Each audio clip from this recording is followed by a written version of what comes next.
What's going on, guys? Clement here from Oversliders. So I'm making this video and I'm gonna make a bunch of them.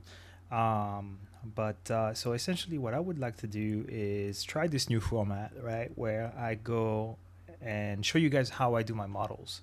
So today, for the first video, I wanted to start showing you guys how to CAD those wheel faces. And we'll reverse engineer the barrel as well. Those are the MST adjustable offset wheels with the inserts that you can glue in. So what I want to start with is, show you guys how to reverse engineer this. We're going to be using SolidWorks. I know SolidWorks is not accessible to everybody, at least for the full license. There is a license that you can get now, which I think is $49, which is the maker's license. I believe it's a web-based version of SolidWorks. I think it's $49 a year. So it's gonna be one-to-one of what I do. To do this, so essentially what we'll need is SolidWorks to begin with. Caliper. So I'm using a digital caliper. You can use a dial caliper. You can get those on Amazon for like $25-$30. You can spend $100 on one of those fancy ones, but there's no point. Get one of the metal ones if you can. The plastic ones are great. They're cheaper, but over time, the tip of the, of the caliper will wear out, and then your measurement might be a little off. So yeah, definitely get a metal one if you can. I think that'll be a little more helpful. So let's go. Let's start and take the wheels, and we're gonna start by reverse engineering the barrel, which is gonna be our base. So we're gonna take the wheel, pull the foam out. I'll pull the insert out, and essentially this is what we're gonna be reverse engineering. So we're gonna be reverse engineering the barrel with the notches for the adjustable offset. So let's go into SolidWorks. So I'm using SolidWorks 2019. This is the version I have, but you can use an older version or a newer version. It doesn't make a difference. The features we're going to use in the software, they've pretty much been in the software forever. So even if you get an older version, shouldn't be a problem. So we'll do a new file. Why is it not letting me open a new file? First problem of the video. Great. All right, so let's do this. We'll close this and we'll reopen SolidWorks. All right, cool. So we'll do, let's see, advanced. So I'm going to do a part metric. We'll use the metric system for this. It's just most of the RC parts are done in metric for the majority of them because a lot of it is Japanese and they use the metric system. So first thing we're going to do, so this is your space, and what you're going to see when you start a new file is you have your planes here. They're not necessarily going to show, but you'll see when you hover over them, you'll see those three planes here: front plane, top plane, right plane. We can actually show them if we do click on them, and we can actually see our space. So there you go. This is your three planes. And this is kind of like the fundamentals of any CAD system, right? You start from three basic planes. For what we do, it doesn't really matter what plane we start with, but you can use any of them really. So I'm gonna go, and on my right side, I have my sketch tools, and on my left side, I have my feature tools. So those are the ones that are gonna allow us to create CAD volumes, shapes. These are gonna be the sketch tool that are gonna be the profiles of whatever you want to extrude or do sweeps and stuff like that. So in my case, I'm going to start the sketch, and we're going to start on, I'll take the front plane. I'll turn them off because I don't need to see them. And so because this is a cylinder, right, what we're going to do is I'm going to try to make the general shape of the barrel in one operation. So what I mean by that is the operations I want to use is called a revolve. So it's a revolution around an axis. That axis is going to be the center of the wheel. So we don't see it. It's imaginary. But essentially what we're going to do is we're going to design the profile as if we were to cut that wheel and look at the cross section. So if we look at the shape of the wheel, we can kind of start setting up some center lines. So we'll set up our imaginary axis, right? And usually what I like to do is kind of start with a sketch that kind of represents loosely what the wheel looks like. So we have, let's see, we'll start from here. And then we have kind of a taper this way. And then we go square down. There's a bit of an angle there, down there to another ridge. And then we go to the other side. There's another ridge about the same height as the other. And we'll put dimensions on all that when we get there. Right now, there's no need to dimension any of it. We're just eyeballing the whole thing.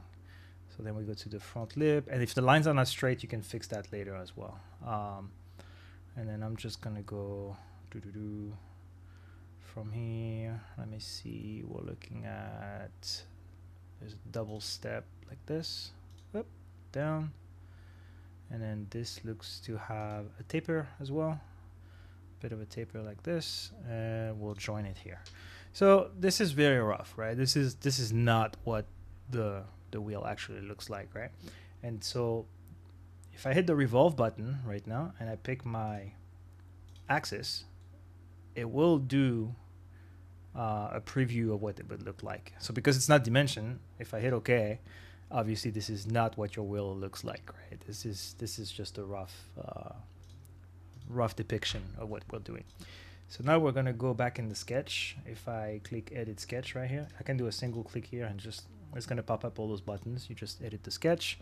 You can hit this little icon on top. This is the normal plane. So it's gonna put you normal to that sketch. So you're not at an angle like this. You're not working sideways, even though we like sideways things, right?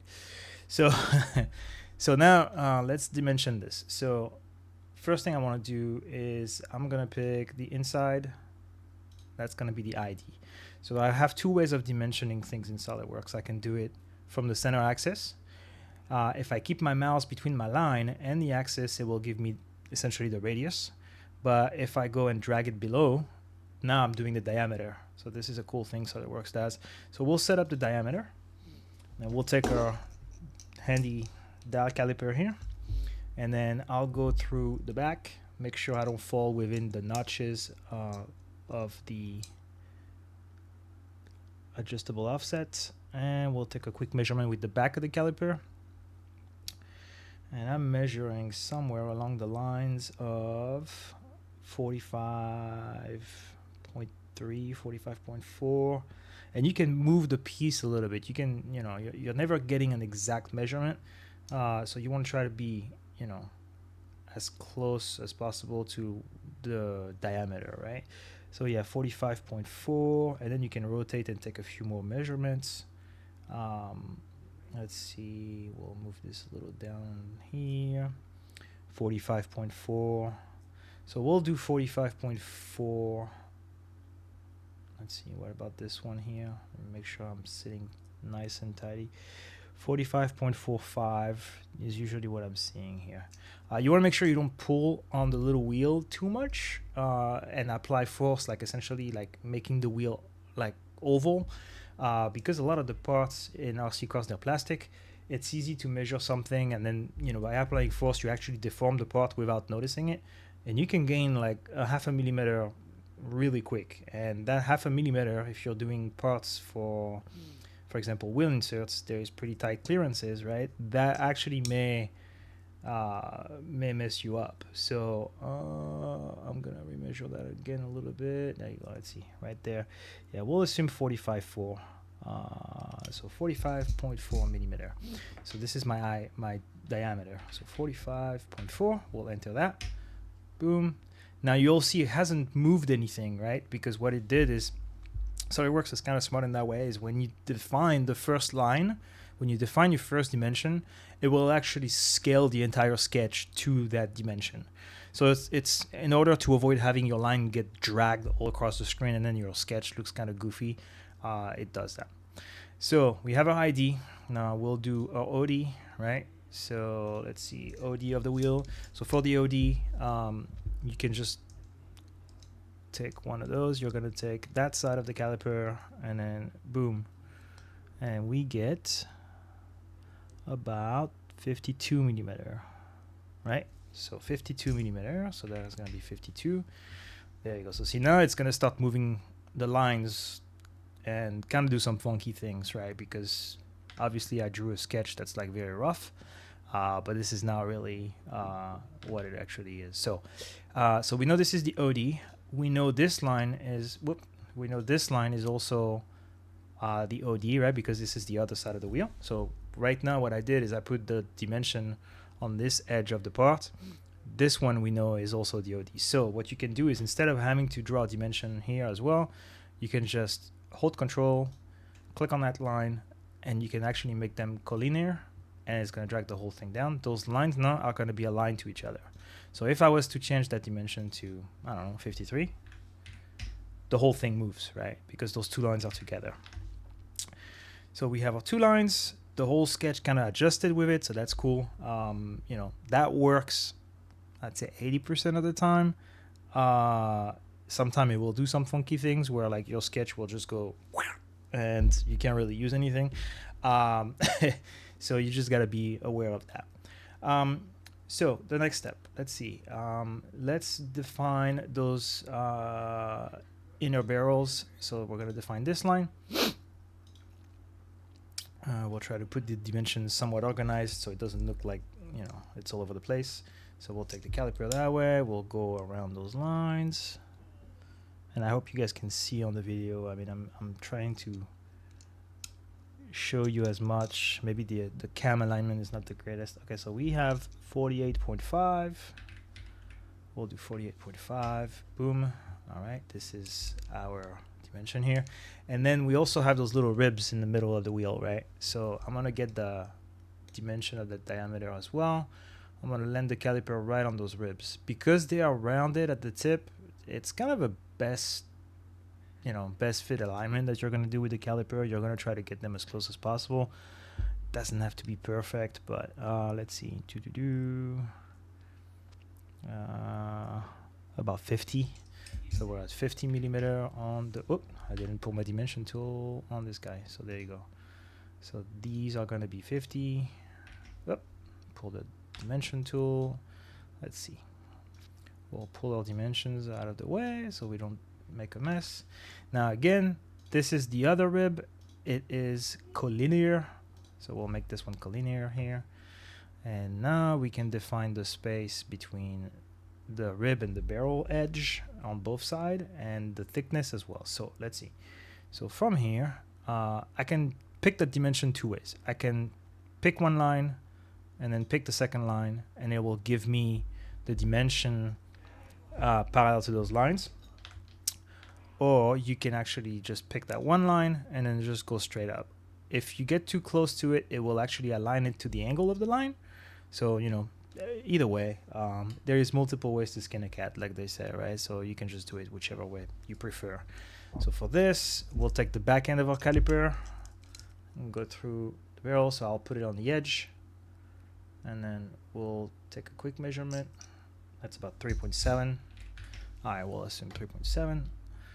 See, this one got kind of crossed because we haven't defined it. So there you go. One way to know if your sketch is actually going to work in the revolution is when you have this darker shade in the middle of your sketch profile. If your line were to cross, now it becomes clear, and that's to tell you that there is some intersecting line in your profile. It's not a closed profile, or it's an intersecting profile, and it won't actually work. So moving on, we'll do the edge of the barrel. So this is the back edge where we have the barrel. We'll squeeze that little guy like this right on the edge of that. I'll just drop the barrel. I'll show you on the cam a little bit better here because I'm doing a lot of the dimensions on the tiny screen, and there you go. So we'll do boom like this and just squeeze it at the edge right there. That gives us about 2 millimeter. And let's see, so this is 2, not 22. There you go. this little edge that we were talking about right on the beginning. So that would be, that looks like 1 millimeter, 1.2. And there is a bit of a radius at the edge, so the caliper is kind of it's gonna struggle to take a accurate measurement of this. It's about 1.2. We'll do 1.2.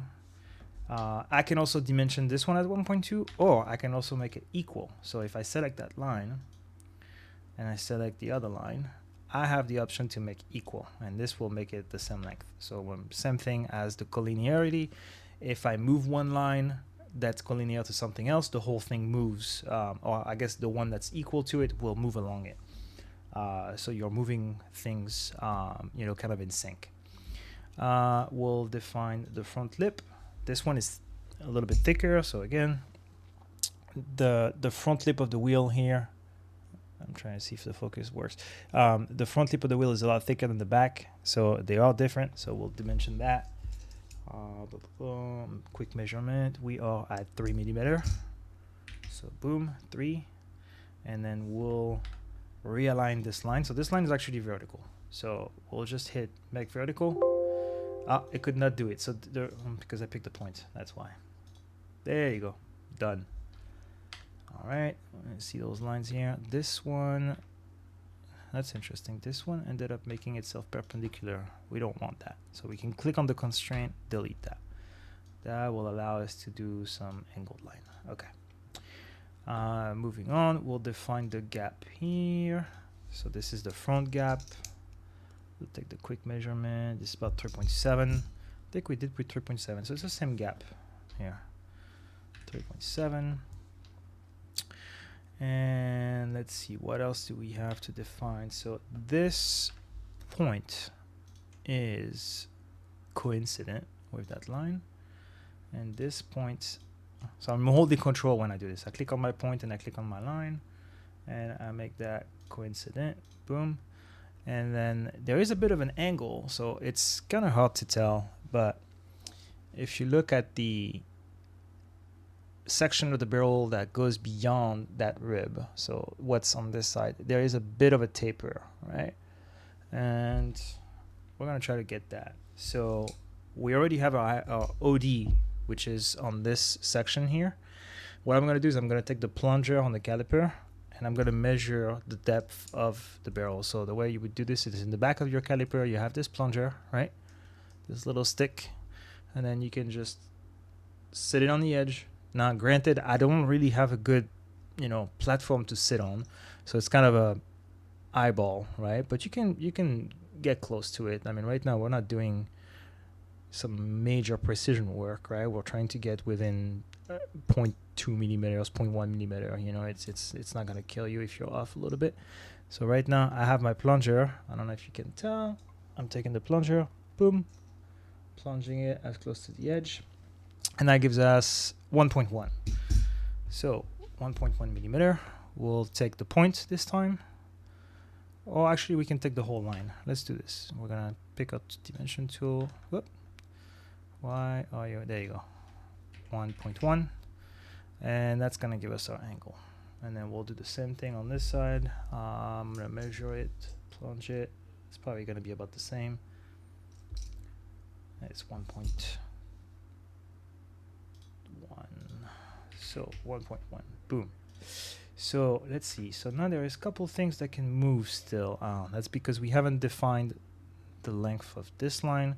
So as you can see, like when you have blue lines means that the line is not fully defined, meaning that it can move, right?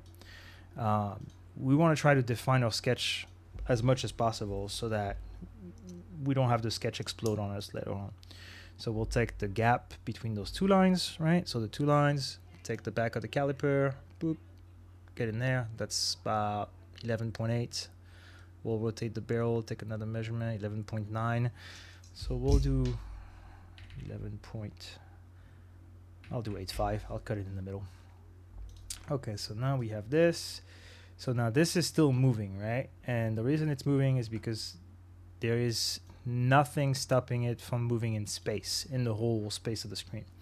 So what we'll do is we will take a line to center it. So what I'm going to do is this. I'm going to take a center line, which we're going to assume this is the center line of the barrel, right? And we're going to take it to this little sign here. This is basically your 0. And right now it's at an angle, right? I want to make it vertical. And yes, it's going to screw up a lot of the things that I have pre-designed, but that's fine. But now you see how most of that sketch turned black, right? I'm going to reverse it so you can see. So all those lines here that were here, let me zoom in a little bit because I'm on the corner of my screen. So all those lines right here, they're all blue. We're going to hit the vertical. I'm going to zoom out so you can kind of see it happen. Boom. Now all those lines became black. And that's because they are fully defined. So now we have to define the back of it. So we're going to define that little chamfer in the back. So that chamfer that I was talking about is what we have here. So this is this edge, right? And then we'll do the front as well, which the front has a tiny step lip, whoop, right there, tiny step lip, and then a second lip on the inside. So let's look at this one. So there's multiple ways to do the chamfer, but the way we're going to do it, we're going to do it through the sketch. I could have left my sketch like this and then do a chamfer on the solid model, like once I do my revolution. But we're going to do it through the sketch just because it's, you know, it's one shot. Everything is going to be within one operation. So your model is going to be a little bit cleaner that way. So we're going to take the dimension of this first, which is the lip on the back of it. And it's very tiny. I mean, I'm going to bring it up. Is it going to do the focus? It's not. It's like literally less than a millimeter. I can't even tell you. So we're going to do this. We're going to take the front of the caliper this time. And then we're going to go and measure this. And whoop, make sure I don't fall off the caliper. Boop, boop, boop, boop, boop, boop. Yeah, we're about a millimeter. So this is 1. And then what we want to do is we're going to take the depth. Because I don't really have a way of grabbing a dimension from that, right? So I can do the depth essentially from the edge of the ring to that inside edge of the chamfer. It's going to be probably the easiest to estimate. So I can take my point right here and my edge. And right now I'm showing 4 millimeter, but I'm going to measure it with the plunger. And here you kind of have to do some guesswork, right? Because it's not going to be 100% accurate. But the inside of the barrel is not the end of it. Okay, so 2.6 is what I'm getting. So I'm getting 2.6. So we'll do 2.6. Boom. This is our chamfer. Sorry, I'm losing my train of thought. Okay, so now we'll do the front lip. And then the front lip right here. So we'll do the thickness. This is going to be very small. Boom. This is 0.8. 0.9. Sorry. It was 0.88 on the caliper. And then we'll measure. Let's see. So how we're going to measure this? I'm going to measure this. I'm going to take the point to here. And this essentially what I'm going to do is I'm going to take the caliper and I'm going to measure it right, let's see, right at the edge right here, squeezing that lip. I don't want to go too deep because there's a bit of a taper, it looks like. We're at 2.4. So 2.4 right there. And we'll move this whoop, like this. All right, so 2.4. We got to give it the depth. So the depth, we'll pick it up here. And the depth is going to be almost nothing. This is 0.6. Let me just take another one really quick. Yep. Yeah, 0.65. 0.65. And then we'll do the depth of this one. So check this out. We'll do this guy. Whoop. I pressed escape and lost my tool. We'll take this guy from the edge. So from the edge right here, what I'll do is I'll take the plunger again. Let me try to get away from my mic and in front of the mic so I can see it. So we'll take that edge and I'll take the plunger and then I'll counterbutt the caliper against it. So we are taking the, whoop, you can see it, the plunger touched right at the lip, and I'm pulling the caliper on the edge, and we get 6.4. So let's do 6.4. Okay, all right. Now let's see, we're gonna take this diameter for that point, and that's gonna give us the angle of that taper here that we think we have. So I'm gonna take that point, and I'm gonna get the diameter. Is it gonna let me? Yes, it will. And I will take the back of the caliper right here and get the inside of that crease right there. And this is about 46. Whoop, slipped out of my hand. This is about 46.62. 46.62. That will make it 6. I don't think they designed it to be a 6.2. All right, cool. So now we have a fully defined sketch. Now this sketch has sharp edges everywhere, and this part has rounded edges on quite a few areas. So what we're going to do is we're going to do the revolve, and then we're going to start blending some of those areas. So I'm going to hit my revolve button. I'm going to pick my axis of revolution, and boom. Now this is going to be more like it. So this is our barrel, right? So we have the lip on the inside that we recognize. We have the outer lip. Now everything is sharp here, right? And we know it's not true, so we're gonna have to blend all this. So let's see. So we have a tool here, which is the fillet tool on the left. And what we're gonna do is we're gonna assign a fillet. So right now it's set to 10 millimeters. It's not 10 millimeters that we're gonna do. We're gonna do a fillet of 0.5 millimeters, which is all it should get, and actually maybe even less. And part of the fillet that you're seeing here is some of it is intentional. It's in the molding of the part. Some of it is also in the what's it called, in the coating, in the chrome coating. So when they do a chrome buildup on these, what's it called, they have to get some materials that are how would you call it? I'm losing the words. It's an electroplating finish. So the material has to be statically charged to get coated, and that coating on the sharp edges or the sharp corners, it won't deposit, and create a sharp edge. It will create a tiny little blend. So some of it, like I said, is intentional. Like the sharp edges you see on the edges, those are meant to be. But a lot of those little ones here, like in those corner on the inside. So for example, the blend you would have on that lip, going from that barrel to that inner diameter to that inner diameter, this is not a blend that's very intentional. So it's something that we'll do a small fillet to. So I'm gonna drop that down to maybe a 0.3 and see what happens. Okay, so we'll do a 0.5 here. Sorry, 0.5 on this guy. And we'll do, let me see, the 0.5 might be too small here, so we'll just do a 0.5 on the first one. So there you go. We'll drop to a 0.3 on the edges. Let's see. So this guy and this guy, that should be it. We have a sharp edge on the outside. Then we have a 0.3 here and a 0.3 there.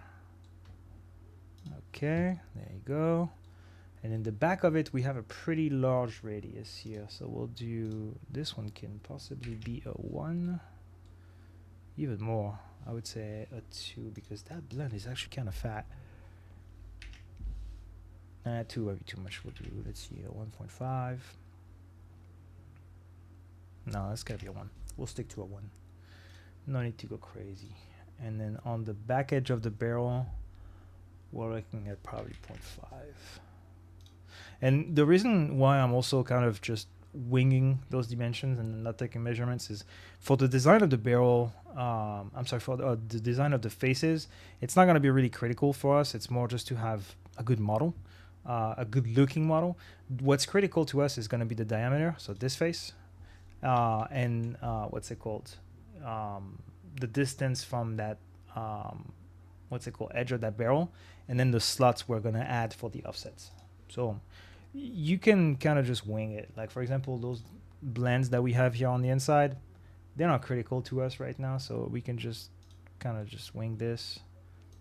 Those are pretty sharp. We'll do 0.3, and then same for the inside. You can also pick edges through the model here without having to rotate it. So right now, if I wanted to pick that edge, I can pick it by moving my model, or I can just pick it by going through the model like this. So we'll do this, and then I'll do a 0.5 on top, just because it's a little bit bigger and they look more rounded. There you go. So there you go. We have our model. Those lines right here are sharp. There is a tiny one on the inside here. We'll do 0.3. That's pretty much it. We have our barrel here, the majority of it, and it's a single operation. All the fillets that we've added, we can kind of keep them grouped. So if you select all of them, you just click on one, hold shift, select the other. We can actually add them to a folder group and, you know, just call it fillets. That prevents you from having a huge list on the left here if you want to try to organize your model. One of the things that I do on my day-to-day work is design work, so I try to keep my models organized as good as I can. You know, good housekeeping is gonna pay off in the long run, because when you start having large models, it's difficult to trace back some of those features. So you can do this, group them, or you can actually name them if you want to name them something specific. That is also helpful. Let's see. All right, so now we're going to move to the back, and we're going to make the slots for the inserts. So for this, what we need to do is we are going to, let's see, we're going to take the back face, and we're going to create a sketch on this face. So when I click on it, I can create a sketch by hitting the sketch button right here, this guy, or I can click on it and go to the sketch button here as well. And we're going to hit the normal button. And what we're going to do, I am going to start with the, let's see, we're going to start with the 3mm slot. It's the deepest. And I'm going to place it along a center line right here. And the way we're going to set that up, we're going to set a rectangle, and we'll do a rectangle from corner here. And so we'll just place it roughly where we think it's going to be, right? Now what I'm going to do is I'm going to define the size of it. So the width first. So we'll take the caliper, probe the width of the, we don't really have much space here, so it's kind of a pain. This is about 1.92mm. Yeah, that looks about to be 2mm. It's a little hard to get in there, but yeah, that's about what we get, 1.98. So we'll call it 2. So we'll center that to the line. So, my bad. That's not what I meant to do. So we'll pick the line and pick the center line, make this 1. So now we're centered on it. And then we're going to define the depth. So the depth is going to be kind of tricky. So we already know the inside diameter, right? So the inside diameter that we have, I just measured some, you know, I'm measuring it right now. It's 45.4. It won't let me place it.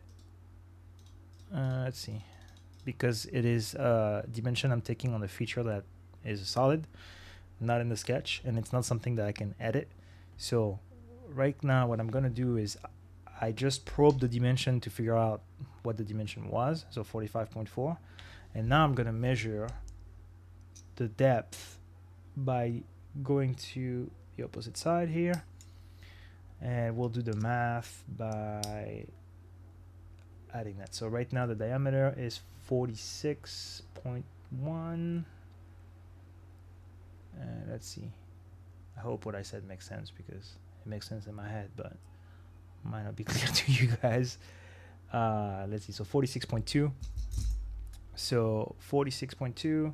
Our diameter we said is 45.4. So it's a millimeter depth. So how do we do this? So if I take this and I go, If I take this dimension and I go to the edge of my barrel, it's going to go to the center. We don't want that.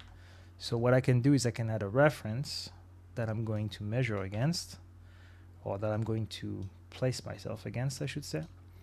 So I can take a point, and I can place a point here on this circle, right, which is the edge we want to work with.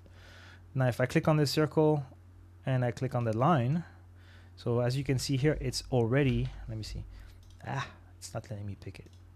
As you can see here, that little thing, it says it's coincident to the edge of part 1, and that's that pink edge that shows up when you highlight it. So that means that it's going to stay on that line regardless, that wherever you move it. So if I move it, see, it stays on the line, right? So I'm going to leave it there, and I'm going to select that center line as well. And now I can make it coincident with that line as well. So you're going to have 2 constraints to that point. I just hit that coincident. So now, see, it's coincident to that line, coincident to the edge of the barrel. So now that point is fixed. And if I unselect it, see, it's black. So that's a fully defined point. And now I can take that point and with my dimension tool, and I can give it the 1 millimeter depth that we're after. That line is not defined. We can give it a random dimension. The main thing we want, I'm just going to give it 2 millimeter. The one thing we want is we want to make sure that we go past the barrel, so that when we use it to cut the material, it's not gonna give us any bad geometry. So we have the profile here. I am gonna do a cut extrude. So this is cut extrude here. And if I rotate in ISO view, so right now we're going to pick the depth of that slot. So I'm gonna take my plunger, boom, to the back edge, because this is the plane we started from, and this is 13.9. I'm gonna call it 14 millimeter. It's 13.92. We're gonna call that 14. And boom. And this is our first line, right? So let's see. So now we're going to do, let's see, the next one. There's a bit of a blend on those as well. So let's see if we do this. I'm trying to figure out what the best approach is here. We could do this. So we're going to do a repetition, a circular pattern. So I just picked the feature first. What I do is I click on my feature, and then I go to a circular pattern tool. I'm going to pick the direction. You can pick any circular face that you want to revolve against. And I'm not sure, because right now we have 3 sets of 4 slots, and the 3 sets of 4 slots, it's kind of hard to gauge how many it would be if I do this all around, but I want to try to define my space through that. So let's see. I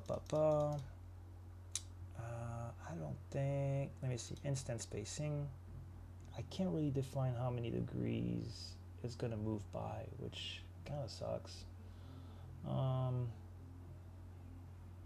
Well, I'll tell you what, we won't do it that way, because it's going to be a little difficult to get it accurate. So we'll do the next line the same way we did the first one. So we'll do a line, center line, and go this way. And I'll do an ugly rectangle with just a regular line. And the reason I'm doing it that way is because I need to be collinear to this line, right? Or perpendicular in a sense, right? So these, make sure it's perpendicular, and then I want to make sure these are parallel, and then these will make them, that those are already perpendicular. Here we see the dimension, so we're good. And the depth is the same as the other one, so we can do the point technique that we just did. We'll click here, put the point on the line, make it coincident, give it the 1 millimeter that we're after, and this we said was, oh, it didn't, we don't want that. Come on. We want the dimension to be 2. All right. and then this dimension to be 1. Okay. And so right now this is blue because we can do this. It's not fully defined. So what we're going to do is, it's not really optimal, but I'm going to measure the gap between the two slots to try to make an approximation. And we're at about 4 millimeters here. So what I'll do is this. I'm going to add another point, and actually I'll stretch this out of the way. I'm going to add another point on this line. So I just place my point here. It's coincident with this line, and I'm going to make it coincident with this line. And because of the way I take my measurement from edge to edge, we're going to try to do this like that. There you go. We'll line it up. So we want it at the angle and give it the 4 millimeter that way. And that should be the placement of our, let me get this. That should be the placement of our second slot. Then I'm going to do the same thing, the cut extrude that I just did earlier. And obviously, because we're not going as deep, so right now I did 14 millimeter earlier, which was the 3 millimeter offset line. The next one is a 5, so it's 2 millimeter, so we should be at 12. I don't even need to measure it because I'm doing the offset. I know what is going on. Okay, so there you go. This is line number 2. And then we can do line number 3. Same thing. We'll do a center line to the edge. We'll do our ugly rectangle here like I was doing earlier. Poop, poop, poop. Doesn't even have to be pretty. And then we can just do boom, perpendicular, perpendicular. Whoop. There you go. And then we're gonna do perpendicular to this. Whoop. That is not what we wanted, but that's okay. All right, so we'll do 2 millimeter. Yeah, the angle is kind of messing with us. So, so 2 millimeter. 1. Put a point. Oh, this one missed the edge. There you go. Now it's on the edge.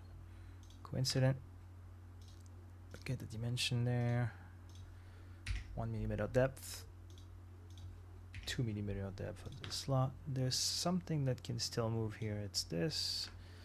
So we'll do the point on the edge like we did earlier. I'll select my point, make it coincident here as well. Boom. Point to point. 4 millimeter. Boom. Fully defined sketch. This offset is the 7, so 2 millimeter less. So we'll go 10 millimeter in depth. Boom. Okay, cool. And then the last one,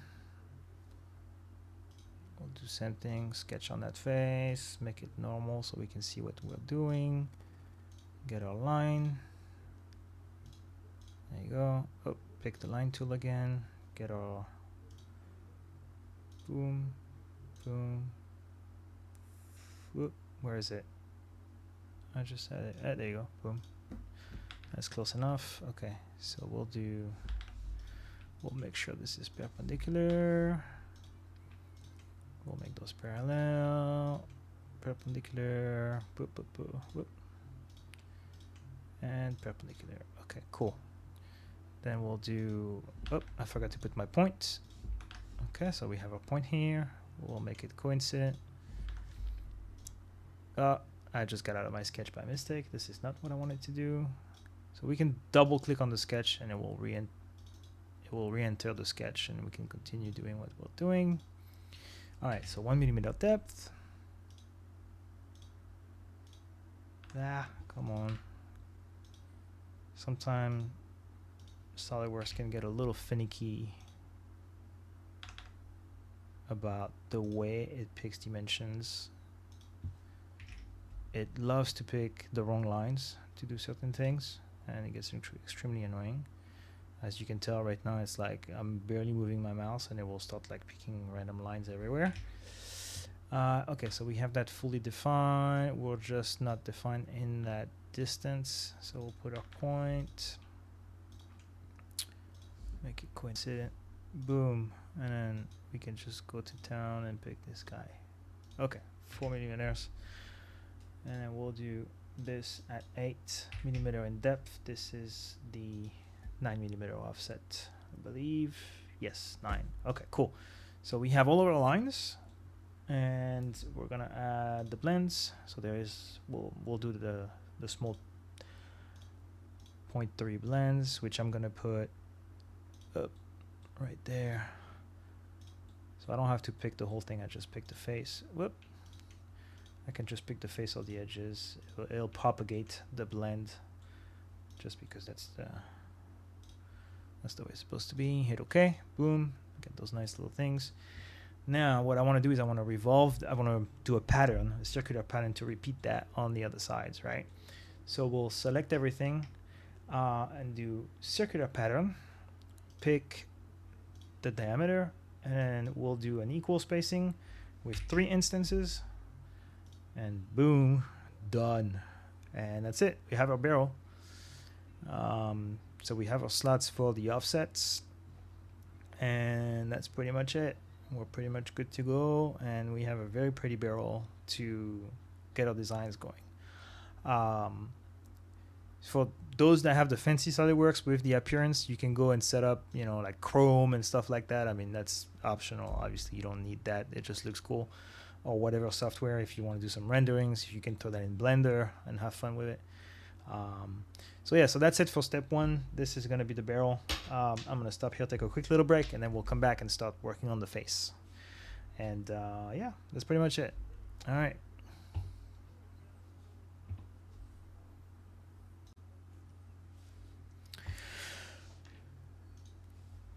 Okay, we are back. All right, let's see. So back to what we were doing earlier. So we have a barrel.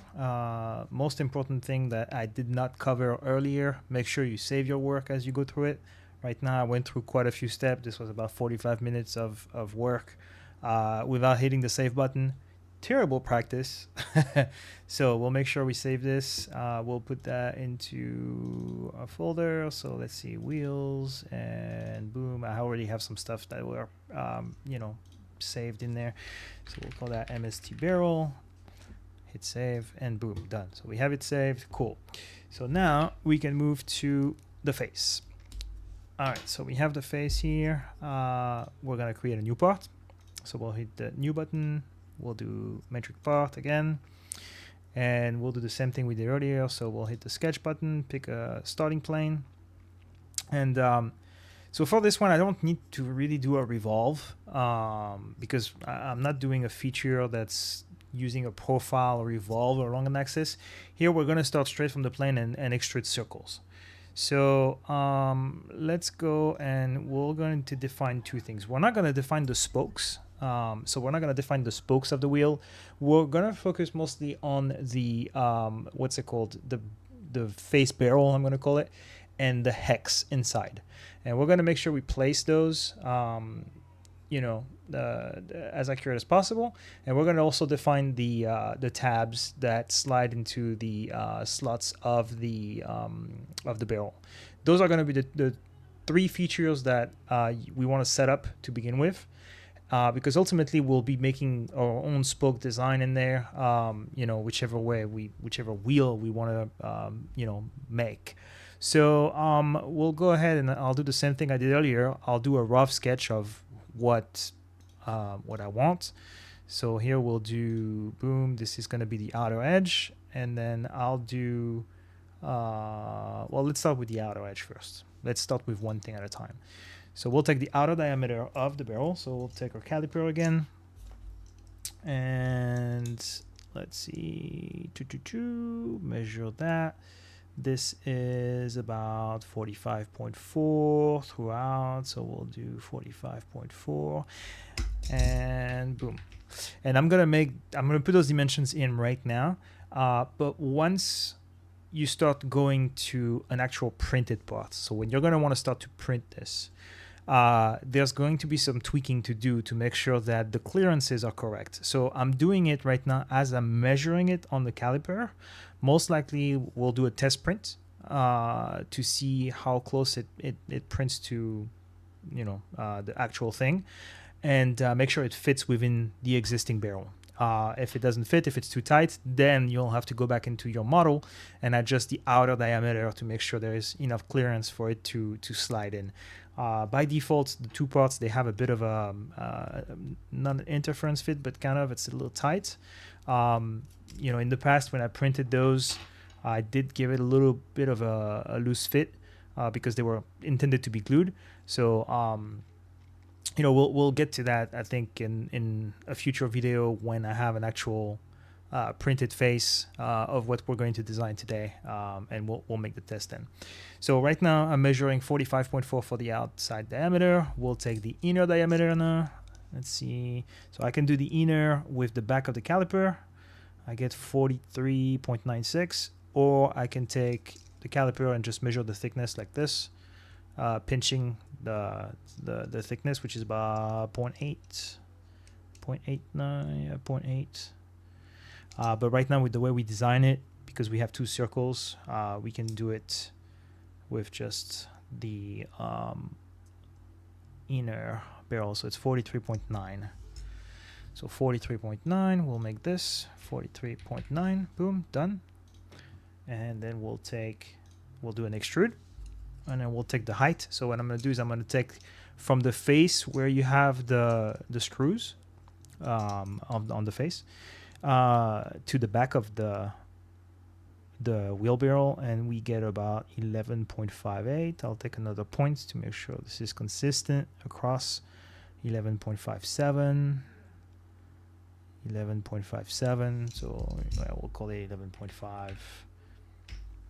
So that would be the base of the barrel, right? Now, the reason I was telling you could take the thickness earlier, and this is just me showing you a different technique in SolidWorks how to do things.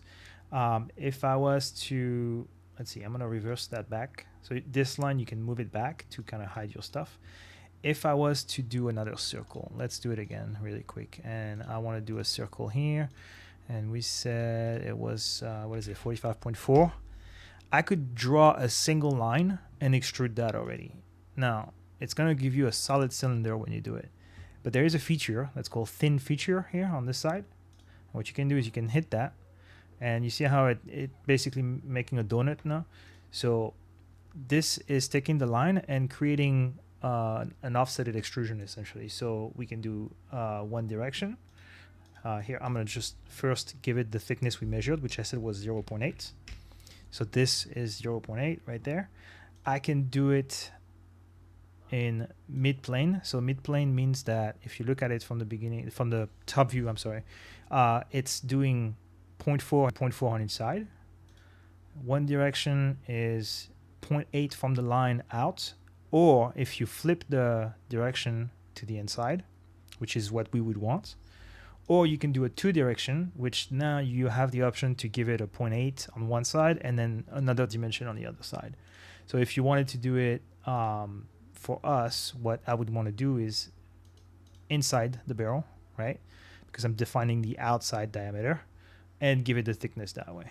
And then this would give us our part. Now, if I go to the other one, well, you should see that there is almost no difference between the two because they are exactly the same thing, just drawn differently. So again, multiple ways to skin a cat again. So, all right, let's go. I'm going to remove this one. And we're going to keep just the original one that we had. And I'll delete the sketch as well. I don't need it. So we have the outer barrel, I would call it. Okay. Now we're going to work on the hex. So let's look at our front plane. Our front plane is here. I want to use my front plane as my, reference point that I'm going to start working from. And what I want to do is the hex sits recessed from the face, right? So it's not going to be flush with that face. It's inside, right? So we're going to probe the dimension there, which is going to be a little tricky. So let me see. I do have I think I have a ruler or something. Yes, right here. So what we want to do is when we have situations like this, and you know, we gotta get kind of creative in the way we measure stuff. So I have this little ruler here, and what I want to do, it's not the best, don't get me wrong, but you know, like I said, we're trying to get some quick measurements. So what I want to do is I want to take my ruler and place it on the face I'm gonna, you know, take the reference from. My ruler thickness is like it's about 0.5 millimeter, right? So whatever measurement we take from what we're gonna measure right now, we're gonna have to deduct that 0.5 millimeter. So I want to take the ruler, place it on that face. I'm gonna take the plunger. Oh, let me go around the mic. I'm gonna take the plunger, and what I want to do is from that face. I gotta be careful because this is a little springy, right? This moves a little bit.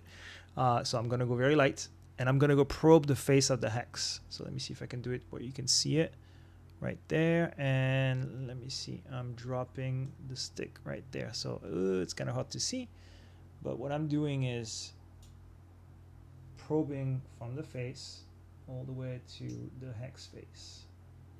And right now, by measuring this, we get about 5 millimeter even. So that means that the face of the hex is 5 millimeter below. So back to this. So what I want to do, I'm gonna highlight that plane, the front plane. I'm gonna hold Control, and I'm gonna click on the plane and drag it. And what that does is it creates a separate plane that's with an offset distance. So we're gonna put our 5 millimeter that we measured right here, boom. And now we have our plane 1, and that's the plane we can start drawing the hex from. So SolidWorks does this thing where it loves to pick the other orientation of your plane. So if it flips you 180, you can just hit the normal front plane and it will just do a 180 again. So you're working in the proper orientation. So we're doing a sketch right now. We'll do a circle, right? So this is going to be the circle of the hex that we have in the middle, the outer circle. There is a couple ribs there, so you got to be careful. Make sure you don't catch one of those ribs when you measure it. This is about 15.5 millimeters. Oh, wait, yeah, I'm not doing this right. It's putting it in the radius. All right, so 15.5. And as far as the thickness go, so what we're going to do is I am going to pick the face on the other side, and I'm gonna have to make some assumptions again to determine the thickness. So this one is gonna be a little tricky. I kind of want to eyeball it just because I can't really take that measurement, but on the other side, that face looks to be about, it's my calibrated eye that I'm using right now to measure, just so you know. I would say eyeballing it, let's see, I'm going to take that.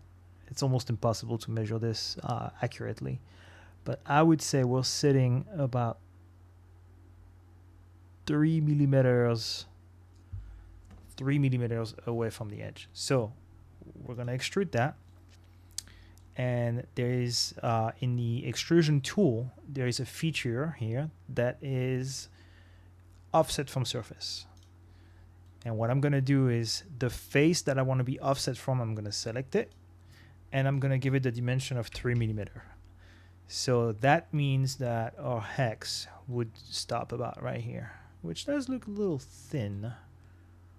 Maybe my calibrated eye is not that good. But it seems to be, yeah, it seems to be about right there. So it is a pretty shallow hex though on the MST wheels, so it might actually be good. So we'll just design it. I'm just going to do it that way for now, just so we can get the ball rolling and not overthink too much here. All right, so now we're going to sketch on this face, and we're going to sketch our hex. So I'm going to draw my hex, and then we're going to measure the hex from face to face. So again, caliper, we go in. It's 11.9, 12 millimeter hex. All right, 12 millimeter hex. And we'll do cut extrude. And the depth of that, let's see how deep that goes. We go about 2.75. Oop, I don't think it entered the Yeah, it didn't enter the depth. 2.75. Okay, good. And then in the middle, we'll do a sketch again, and we can pick the center, make a hole. And then the hole for the wheel is about 4 mm. And then we can extrude that. We can leave it blind, or we can do it through all. Boom, done. And then that's our face. And all right, so the next thing, so now that I'm looking at it, I can tell my eye is not calibrated at all. The thickness that we have here is a lot thinner than the actual wheel. We're missing probably 1 mm, so we're gonna go back onto the bus extrude here, and I'm gonna adjust that dimension from 3 mm offset to 2 mm offset. Hit OK.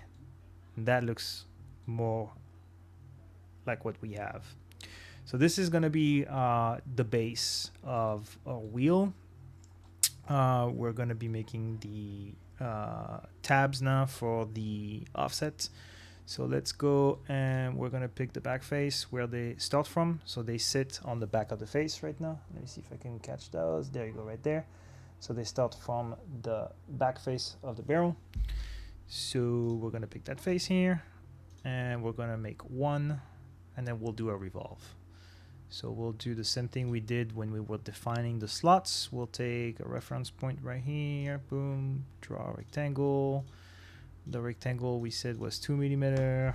Let's measure it here to see if there is a small tolerance change. We're looking at, yeah, measuring a little bit thicker because of the coating. Like I was mentioning earlier, it does add thickness to the part. So we're at 217, 215. I'm going to call it 2 mm. Ultimately, when we glue those onto the barrel, the CA glue should kind of fill the gap and get us what we want. And then as far as the thickness, so we'll plunge from the edge right here, and we're just under 1 mm. We're at 0.87. So I guess I'll do a preemptive strike and kind of give myself a little bit of headroom. I'll make it 0.9. And then what we'll do is one of the 2 points here, we'll make it coincident with the edge of the barrel. And now we should be able to extrude this. We're going to extrude it the other way. This is not the way we want to go. We'll take the depth. Depth is about 5. So 5 mm. And it did not take the 5. Let's go back. 5 mm. There you go. All right, so we have our one tab here that we have ready. We'll go back and do a little 0.3 mm blend that we did earlier. I'm gonna take, let's see. So I don't want to pick that face, because if I pick that face, it's gonna pick that edge, and that edge is not blended. But what we're gonna do is we're gonna pick this one, which is gonna propagate the blend everywhere else, and those two edges. There you go. And that's essentially our tab. Then I want to take my fillet and the feature, the bus feature we created it with. I'm gonna do circular pattern, pick the outer, and boom, the repetition is three instances of the tab, and that's pretty much our base model. I guess we're gonna start with. I'm gonna save this, and we're gonna call that I'm gonna call that face base just for now, right? So this is our face base. So now we can kind of go to town and design the wheel that we want. So for this exercise, I was thinking maybe we could do the VSKF. And one of the reasons why I'm picking the VSKF is because, well, Overdose makes it in very small batches. They're hard to come by. They're always out of stock everywhere else. I see out of stock. Some people have them, but it's like usually a specific finish. So I figure, why not? So usually what I do for this is I'll study the design, the way it's done, to try to find the main curves, I guess, the main curves of the wheel. And when you look at a wheel, if you look especially at the way they manufacture wheels in real life, they usually start with a forging that's a disc. And the disc will have the rough shape of the profile here. So essentially, if you look at this face right here, right, you can see the profile from the edge of the barrel. It kind of goes up and then goes back down to the center of the wheel, right? So this is the main profile of the forging, right? So usually this is the first shape I try to identify, because what I'm going to do is I'm going to take this profile and do a revolution and create that disc. And from that disc, then I'll go and carve out the spoke and then give it all the blends and chamfers that it needs to look like the wheel it is.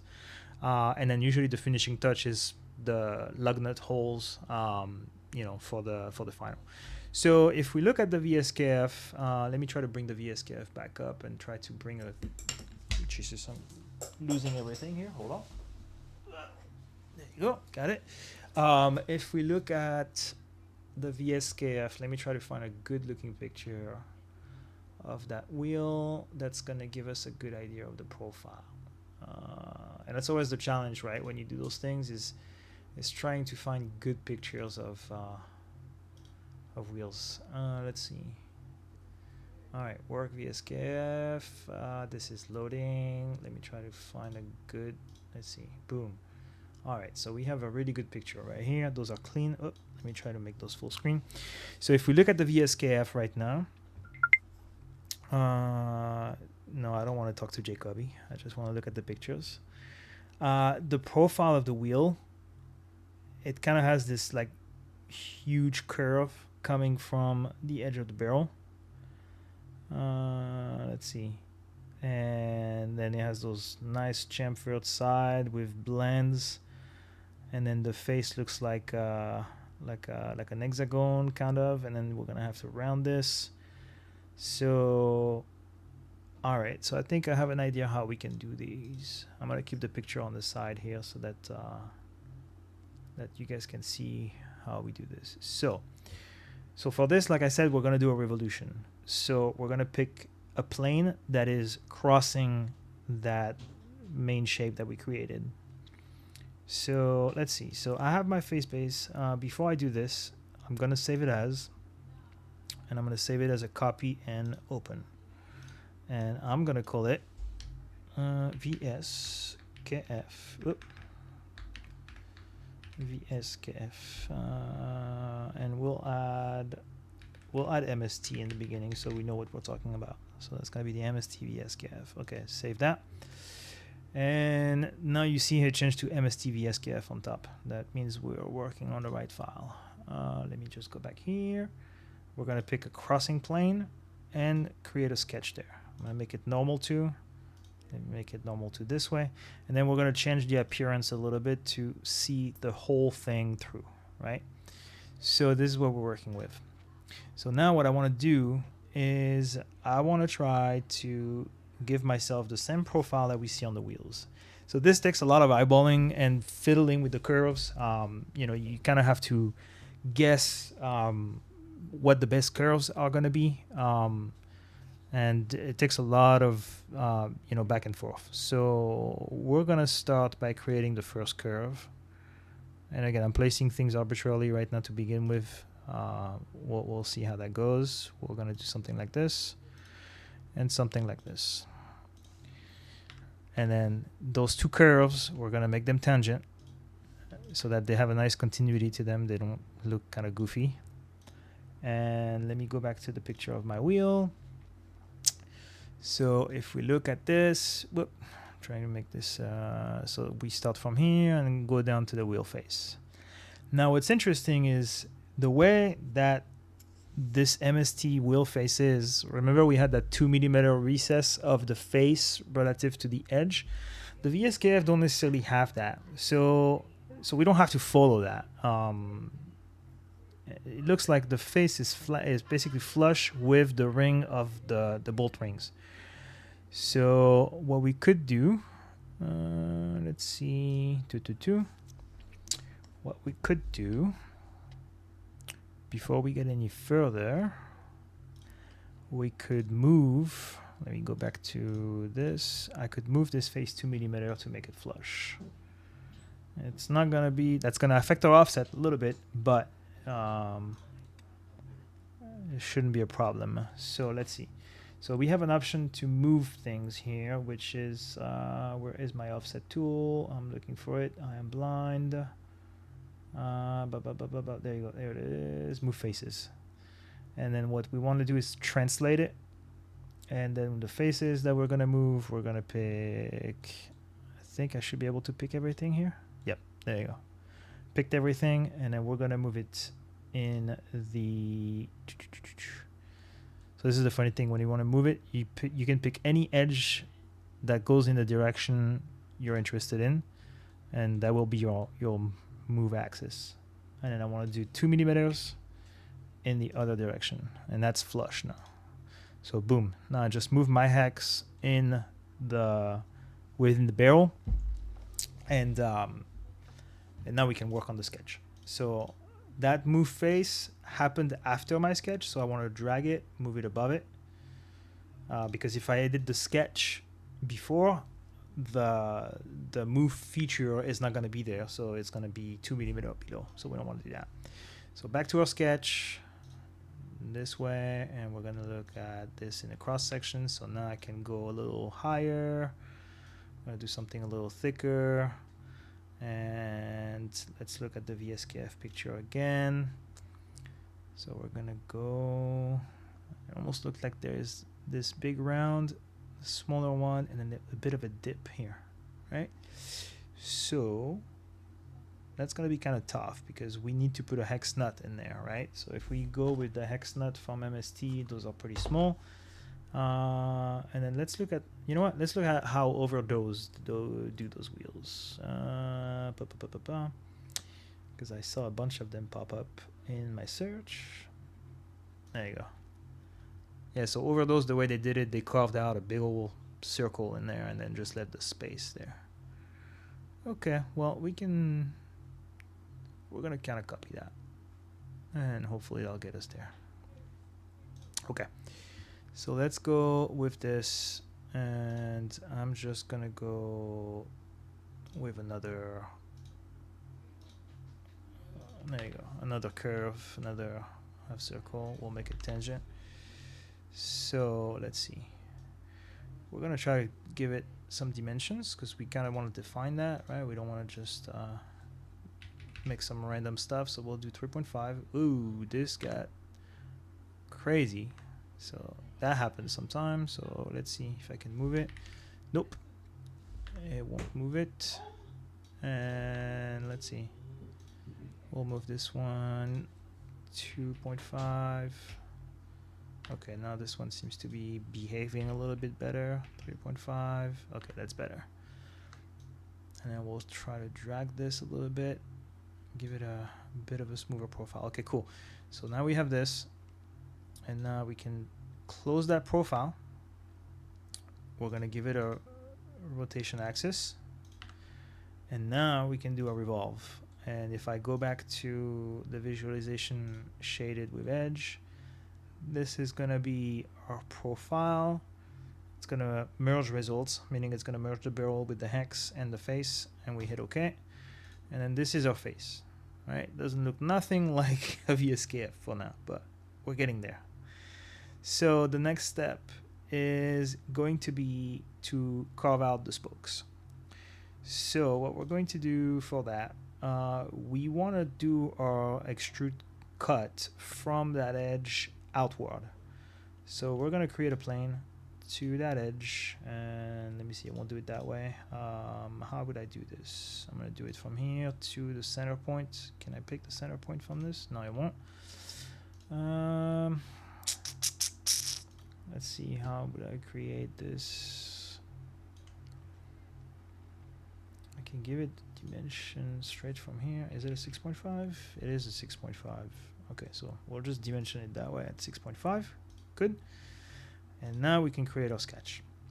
So there is something you can do here if you want to have something to trace from. So if we pick a face to make our sketch, and you happen to find a picture of the wheel that is dead on the face, like looking at it straight on forward, you can use the picture and load that picture in SolidWorks and trace over it. So I'm trying to find a good picture that is straight on, but like I said, with wheels it's extremely difficult because most of the time none of them are dead on. This one from Drift Mission is actually pretty good. That's funny. It happens to be an RC wheel that's straightforward like this.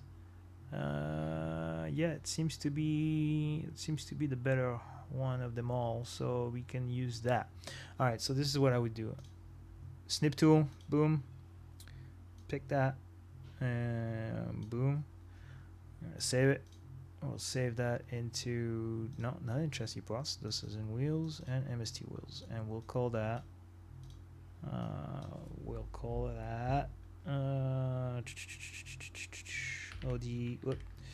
ODVSKF. And then in Sketch, you have a tool here that is Sketch Pictures, and you can just go pick up your picture and load that dead on. Now this is not centered, you're gonna have to scale it, but you can just not this way, boom, kind of bring it down, and you kind of want to try to get it as close as you can. We'll change the representation of the wheel so we can get close to what we want. It's kind of hard to adjust them. I need to move this line. I don't need this line here. We'll try to line up the hole. I guess that's going to be the best alignment feature we'll have. And try to bring that to the edge. And of course I can't see the edge, so we can change the transparency. There you go. So there you go, that's pretty good. So we're pretty lined up. Yeah, we're pretty well lined up here. We're gonna hit OK. So now we can use this and define the profile of our sketch that we're gonna use to cut those spokes. It's not quite in the center, so I mean I can go back and edit this again. Let's see. Yeah, there you go. That's better. Boom. Okay. So the way you want to look at this now is you want to try to create a profile for the cutout. And the way the cutout starts is we're going to take this one up to here. Get this. And then we're going to take this curve here. Boom. This is your second curve. This is your third curve right here. And what you want to do is you always want to try to do your cut profile either a symmetry or have something that's geometrically correct, right? So this would be, there you go, we'll do symmetry, and that's pretty good. And then we'll do this to boom right here. So that would be your main cutout, right, that you would have.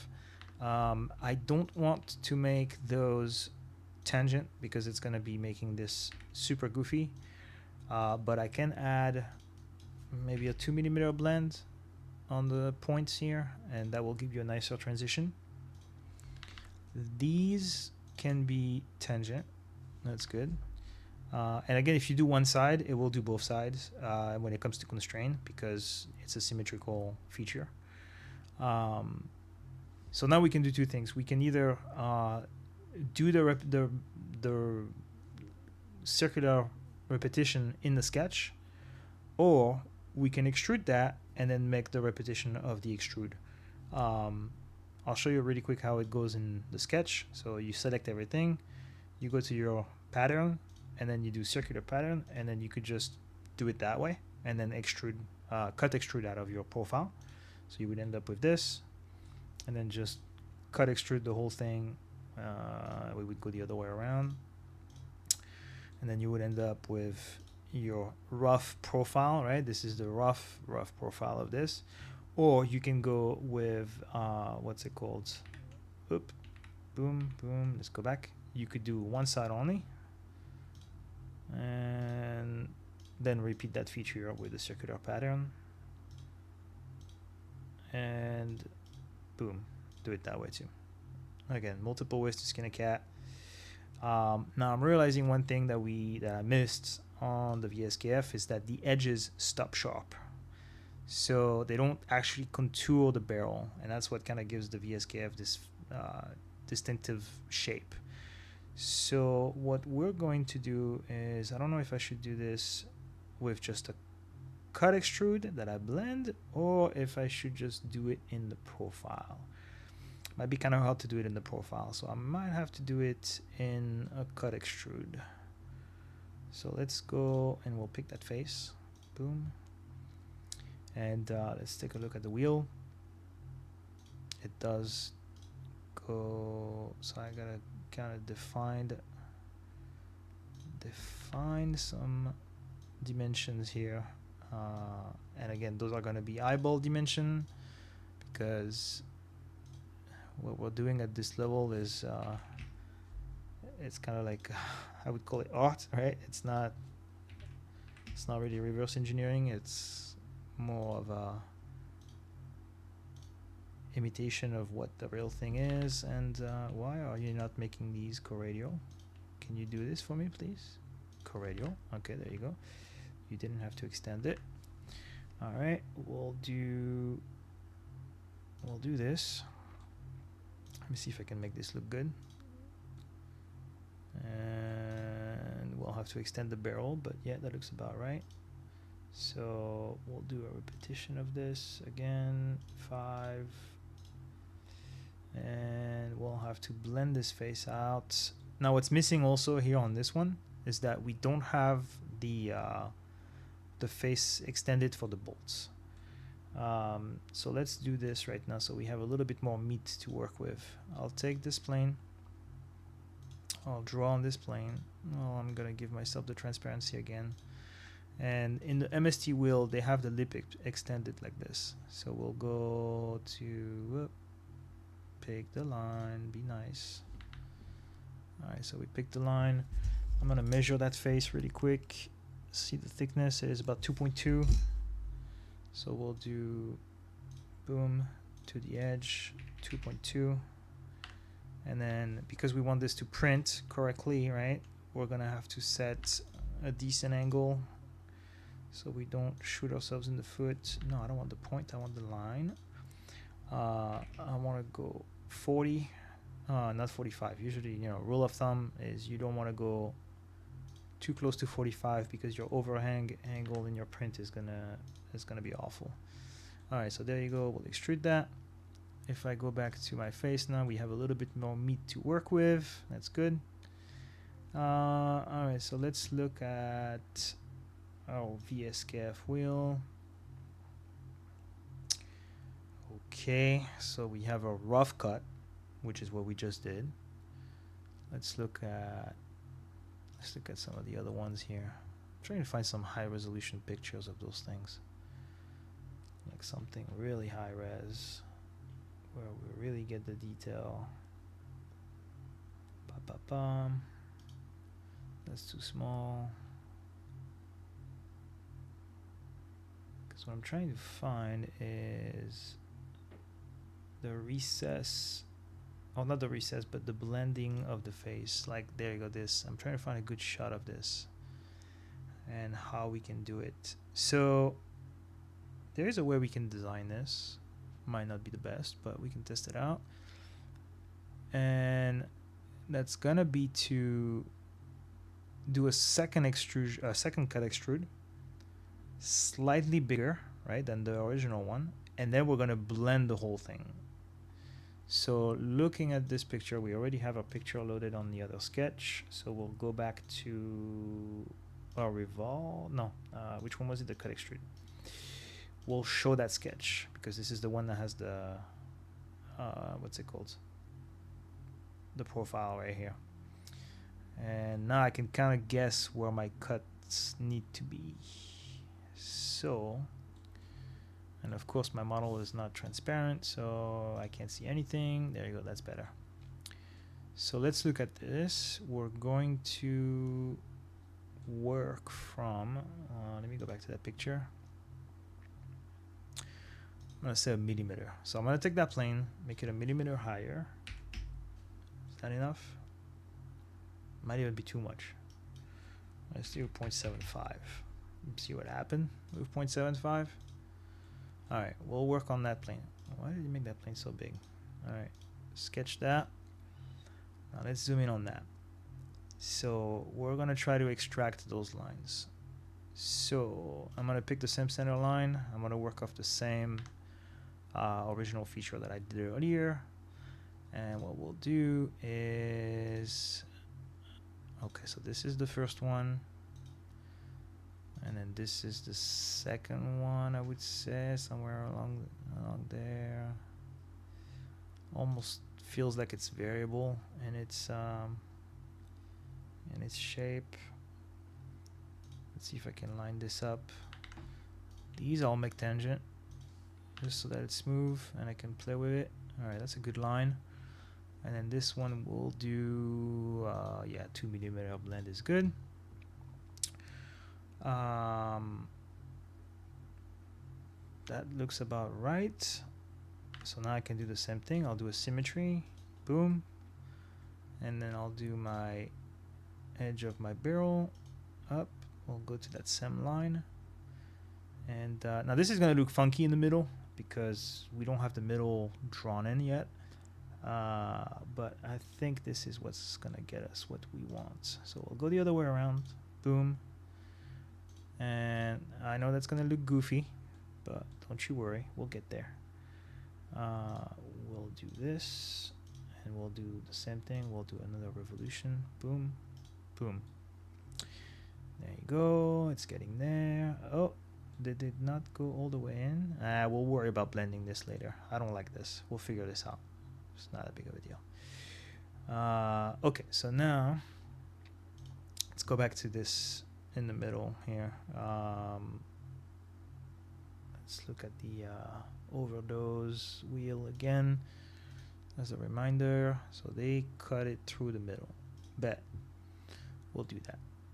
And let's see.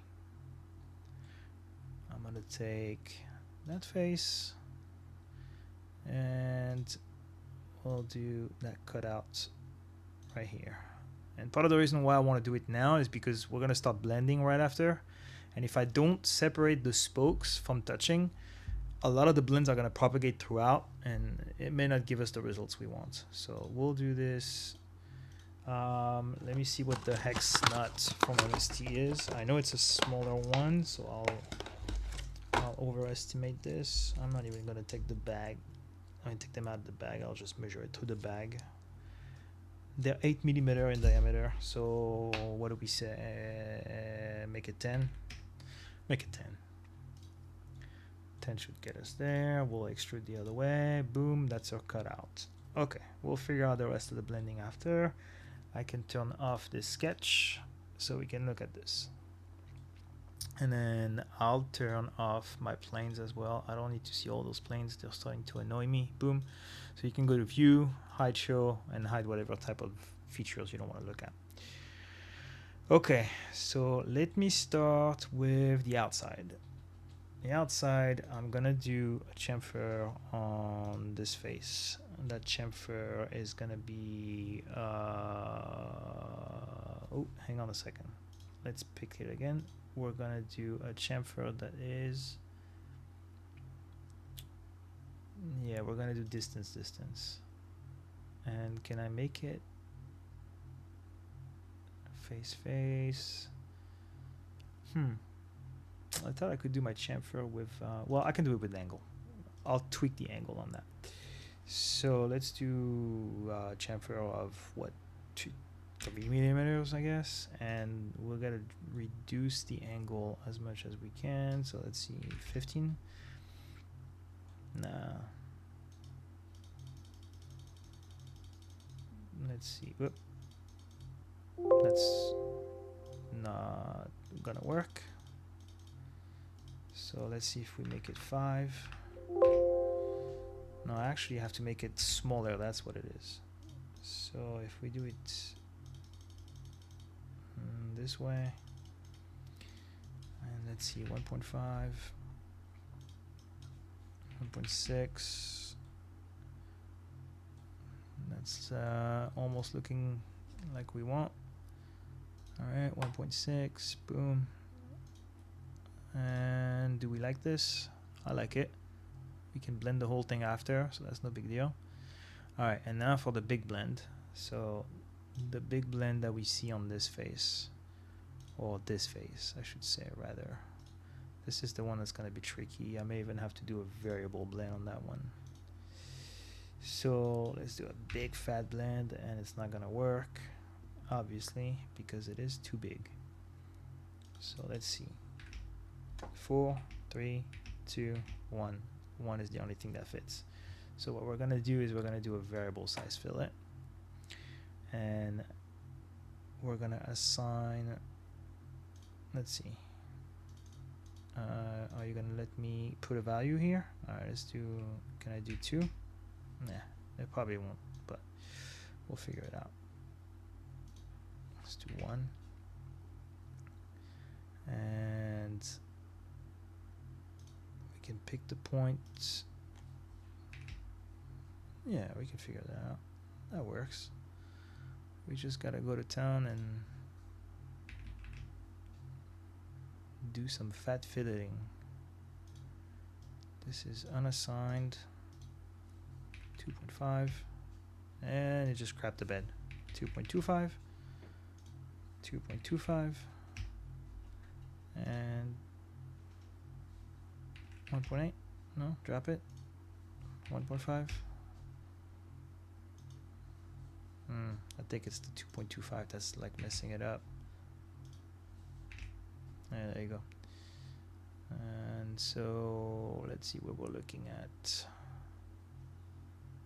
I don't like the fact that it doesn't go all the way to the edge because it's going to create some weird curves. But we can negotiate that. Let's look at the model. It is a pretty sharp curve, so let me see. Do we stretch beyond? Not so much. Doesn't look like we're stretching beyond the. Oh, can you give me a worse picture? Okay, thank you. Yeah, I almost feel like I should chamfer it first because it's like there's a bit of an angle, but let's figure this out. Let's see. You know what? I am gonna go on a whim here, and we're gonna do this anyway.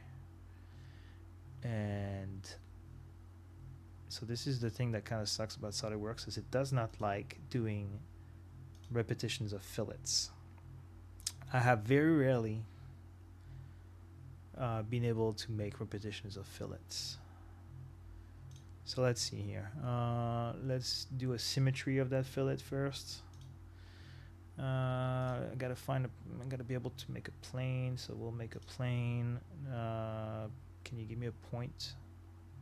Yeah, I'm gonna take that point, and that point. Boom, perfectly in the middle of the spoke. And then we'll take the variable size fillet, make a symmetry of it. Please don't crap the bed on me. Yeah, unable to create instances of the pattern. Try again by decrease. That's typical SolidWorks, man. That's just not great. So instead of doing that, well, first let me see if I can even do a repetition pattern, because yeah, it won't even let me do this. So we're gonna have to make them manually, which is gonna suck. The other thing we can do is I can do it on one spoke, cut the spoke, and then do a body repetition. It's not great, but that works. So okay, so let's go to our variable size fillet. Oops, sorry. So we did 1, 2, no, hang on, 1, 1.5, and 2, and we only labeled those 4 points here, and we skipped one, I think, didn't we? Yeah, we skipped that one. Escape. Okay. Well, let's do that on the other side of the spoke. Let's define one spoke first and see how far we can take it and see if we're happy with it. So variable size fillet, pick the edge. We went 1. We went 1.5. and then we went 2, and then this guy right here, we went 2. Okay, hit OK. Whoa, it did not behave the same way as the other. Great. Let me double check my stuff. 1, 1.5, 2, and 2. Yeah, that's exactly what we're doing here, right? Did I skip a point, or we did 1, 1.5, 2, and what is the P as? So I don't like this P at 25%. It should be 75%. The same way we had it on the other side, but oh no, that's 25. This one was the 75%. This one was 50%, no? I'm just going on a whim here, but there you go. Here it is. That's what we had. Nope. No, not even. So 75 and 50. Yeah, that's what we did. So in theory, I should follow the same thing. So 50. No, that's incorrect. 50. And wait. What is going on this one? Let me just go back. I gotta tell my model because it's acting up. 1.5, 2, 2. It's backward. 50 and 75.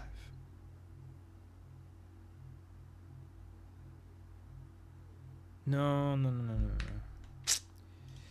I know what's going on. Those are the location on the point on the line. That's the location of the point on the line. I don't need to move those. So the reason it's not moving the same way is because the points are not in the same spot. So if I move them, and it's going to be kind of hard to move them exactly in the same spots, but if I move them, I should be able to get them close by and look about the same. I really don't like the way this blend looks. So the first one, yeah, the first one is rabbit. There's going to be a lot of eyeballing to do on this. I'm not a fan of it, but we'll do it anyway. Okay, and this one.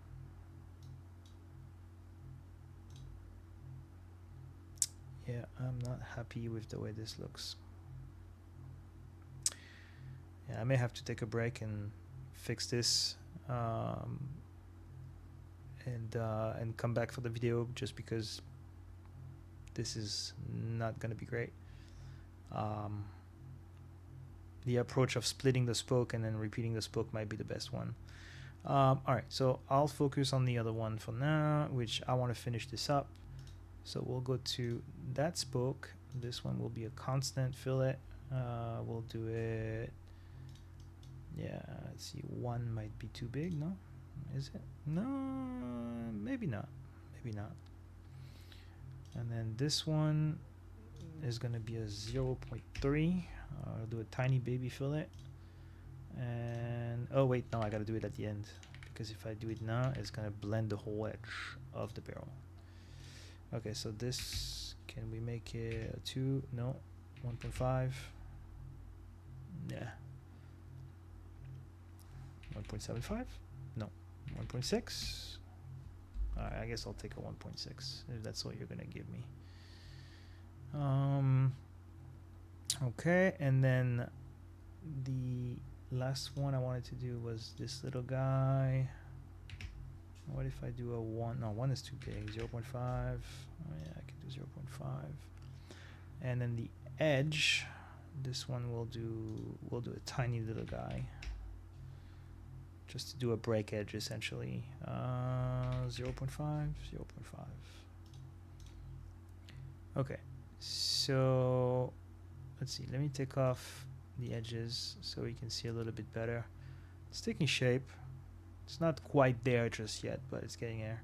So yeah, most likely what I'll do is I'm going to split the spoke from the face, and then split the spoke in half in the middle, mirror the object, not the feature, and then do the rotation pattern. But I'm going to take a break for that. I'm going to fix this off camera and come back with the fix, and I'll show you guys how I did it. All right, let's do this. Okay, so I am back, and as you can see, I was able to trim the spoke. So let me just take it back a little bit to show you guys what has happened. So first thing I realized, that face that we had here was too shallow. I had to modify that and make it a little bit deeper, essentially to make it flush with this face. So that was adjusted. But the split happened the following way. So what I ended up doing is I created another plane, which is in the middle of this spoke, because what I want to do is I want to chop it in the middle like this so that I can preserve this portion of the spoke. The first split that has happened is essentially, I'll take it back to the feature. I went to cut the spoke off the barrel itself. So that was the first one. So now let me see if I can select the body filter. So we have a body for the spokes and a body for the barrel and a body for the hex. Then to the next one, now we have the split in the middle. So the two spokes have been split separately like this. And then the next one is that spoke gets split here in the middle. So I'm left with this body, right? And then what I did is I just deleted the rest of it because I don't need it. And since we're happy with this shape, you know, of the spoke so far, at least I am, now I can go and make the changes that I need. So what we can do now is I am going to take my symmetry, my essentially my mirror, and what I'm going to do is I'm going to do a body mirror, not a feature. I'm going to take that body and the plane right here. So this essentially is going to give us our first spoke. And once I have this, then I can do a circular pattern. So I'm going to take, again, the center of this, and I'm going to do a body pattern. And I'm going to take those two bodies. And now we end up with this, which should be what we're after. So now those bodies are still separated. So if I take my selection filters, so on the bottom here, those are my selection filters. I'm gonna hit save real quick. If I hit this button, this will select only bodies. So I can tell that those bodies are still split. And we don't want that. We want them to be united. So there is a function here that will let us combine the bodies. So there you go, combine. What we're going to do is we're going to select all the bodies. So we do a nice little selection like this, and we're going to add everything. Now this is a single piece. Let me hide my planes again. And let me turn the transparency off. So this is what we're left with.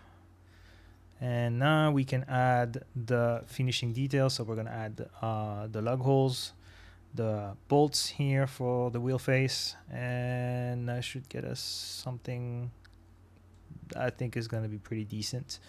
I'm still trying to figure out, there's something that looks off about them, which I think is the edge here. So you know what, I'm going to reduce that blend a little bit.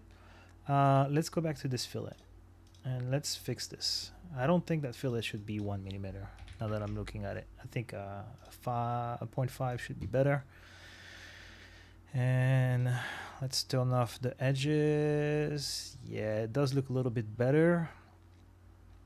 Now again, when you turn things into RC size objects, sometimes it does look goofy. It's either the scaling that's just not gonna adapt well. You know, right now the VSKF I'm doing is based on the picture of the, what's it called?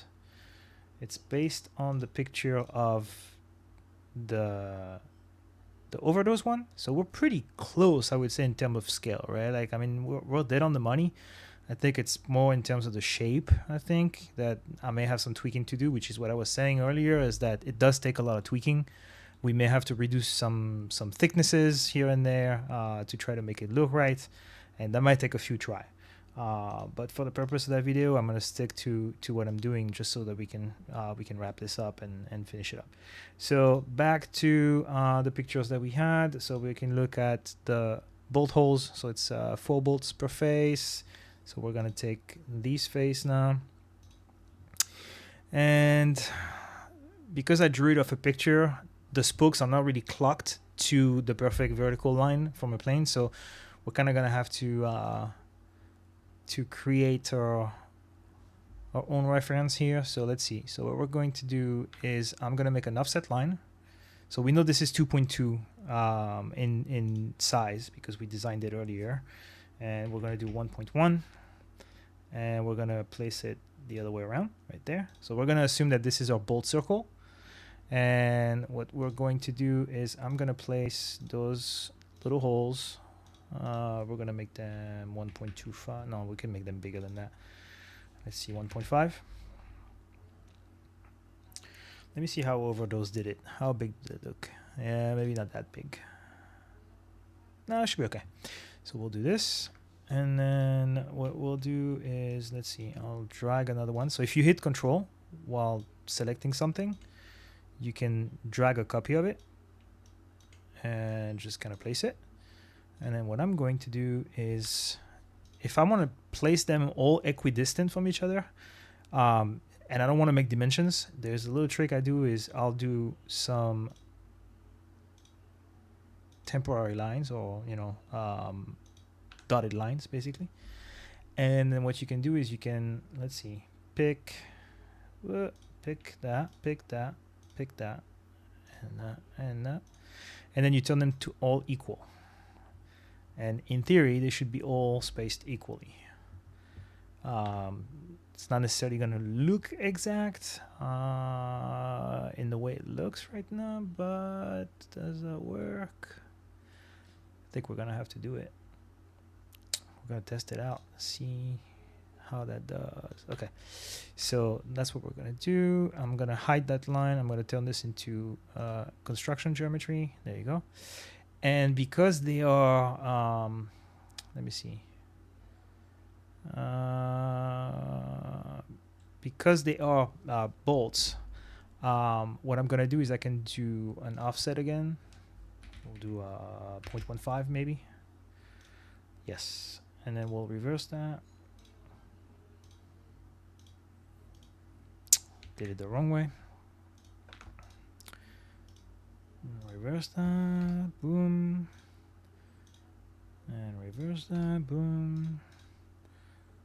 And by the way, I did not define the copy circles. They get copied, but they do not get the properties or the outside dimension copied. So if we want to fully define this, we would have to take this, make them all equal. That should lock everything up. So essentially what this is going to do is we're going to use this to do a cut extrude, and that's going to create a hole and then kind of make it look like there's a bolt. But there is one thing that I realized as I was talking to you guys by doing this is when I designed the section, which is this here, I didn't give myself any material for the lip. I went straight to the top, which that was a mistake. I should bring that down. So I'm going to go back and edit this. I'm going to exit the sketch. And the reason for that is because if I start doing a cut extrude, I'm going to cut through the material here. That's going to cut through that face. So we're going to give ourselves, we're going to go back to this revolve right here. And we're going to fix the sketch right here. And what we're going to do, we're going to keep that. What we're going to do is this. We're going to give ourselves maybe a millimeter and then do this. I can trash that. We're going to keep our 40-degree angle here. That was a good angle. And here I'm going to give myself a millimeter. And that's going to give us the meat that we need in the wheel. There you go. So now we have a nice, thick, fat lip in there. So I can go back to the sketch, go back to this feature, and we're probably going to cut that. I mean, we don't have to cut that deep. We can cut probably 0.2. I'm not even sure what layer height I'm going to print this at. So let me see. No, not 5. What if we do 0.5 millimeter? Let's do a 0.5 mil. And then what we'll do is we'll add some very small fillet on top. Not that big, obviously. If we do a 0.3, what do we look like? 0.25, 0.2. Yeah, that should be good. So now we look like we have bolts in there. As a matter of fact, that fillet, I'm gonna extend it to the face as well, so that we have the fillet on both sides. And okay, so now we can take that cut extrude and the fillet. We'll do a circular pattern to it. Bring that around. Now we have our face. I'm still not enjoying the spacing though. It's the gap that we have between the spoke and here. I feel like it should be stretched a little more. So if we go back to our sketch, I feel like I'm gonna get rid of this maybe and drag this a little bit. No, because that's gonna mess it up. Yeah, I'm gonna have to do it. Okay, so this is what we're gonna do. I'm gonna match those. Okay, so this is what we're gonna do. These two are gonna be equal, but I'm not gonna make the, there you go. Okay, so I'm normal. And let me move these a little bit closer. Because you gotta do what's visually appealing, right? Like, I mean, you know, it doesn't have to be exact dimensions, but it's gotta look clean, right? So this looks much better. The gap is better. Eyeballing it sometimes is better than over dimensioning everything. Okay. All right, so we got this.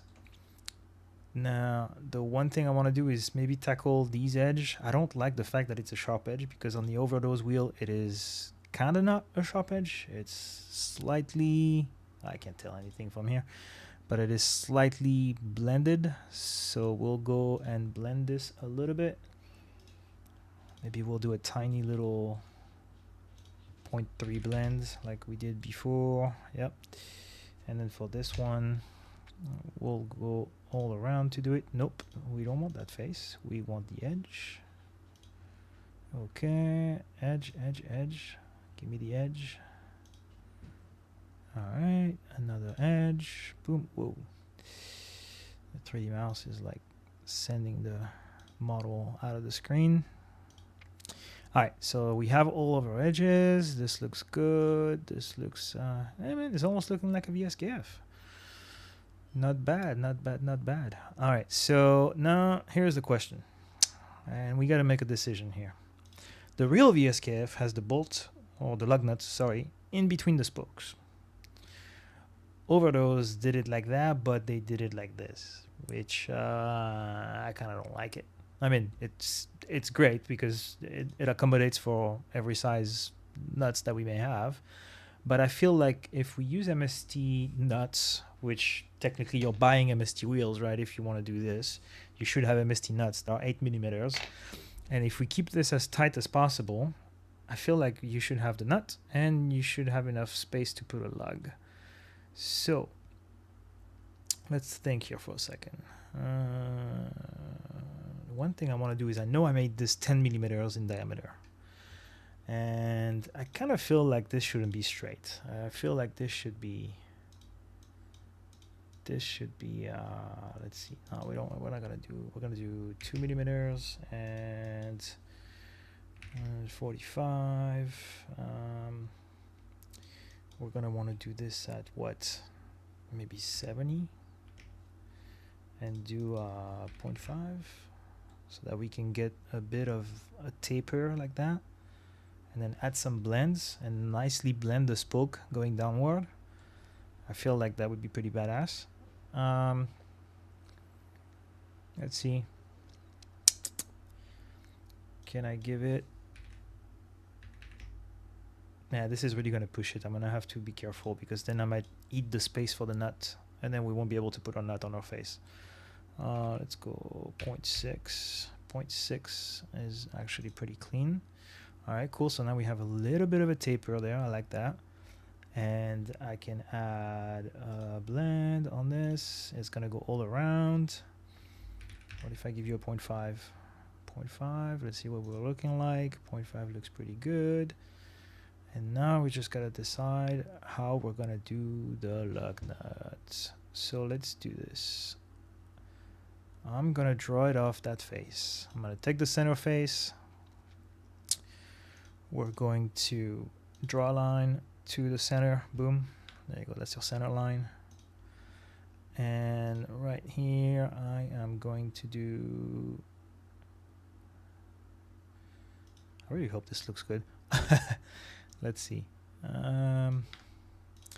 know, as a matter of fact, I'm just going to disconnect it from the center and we're going to put it here. And this way I can pick the dead center of that line. No, you're not going to let me pick it? Interesting.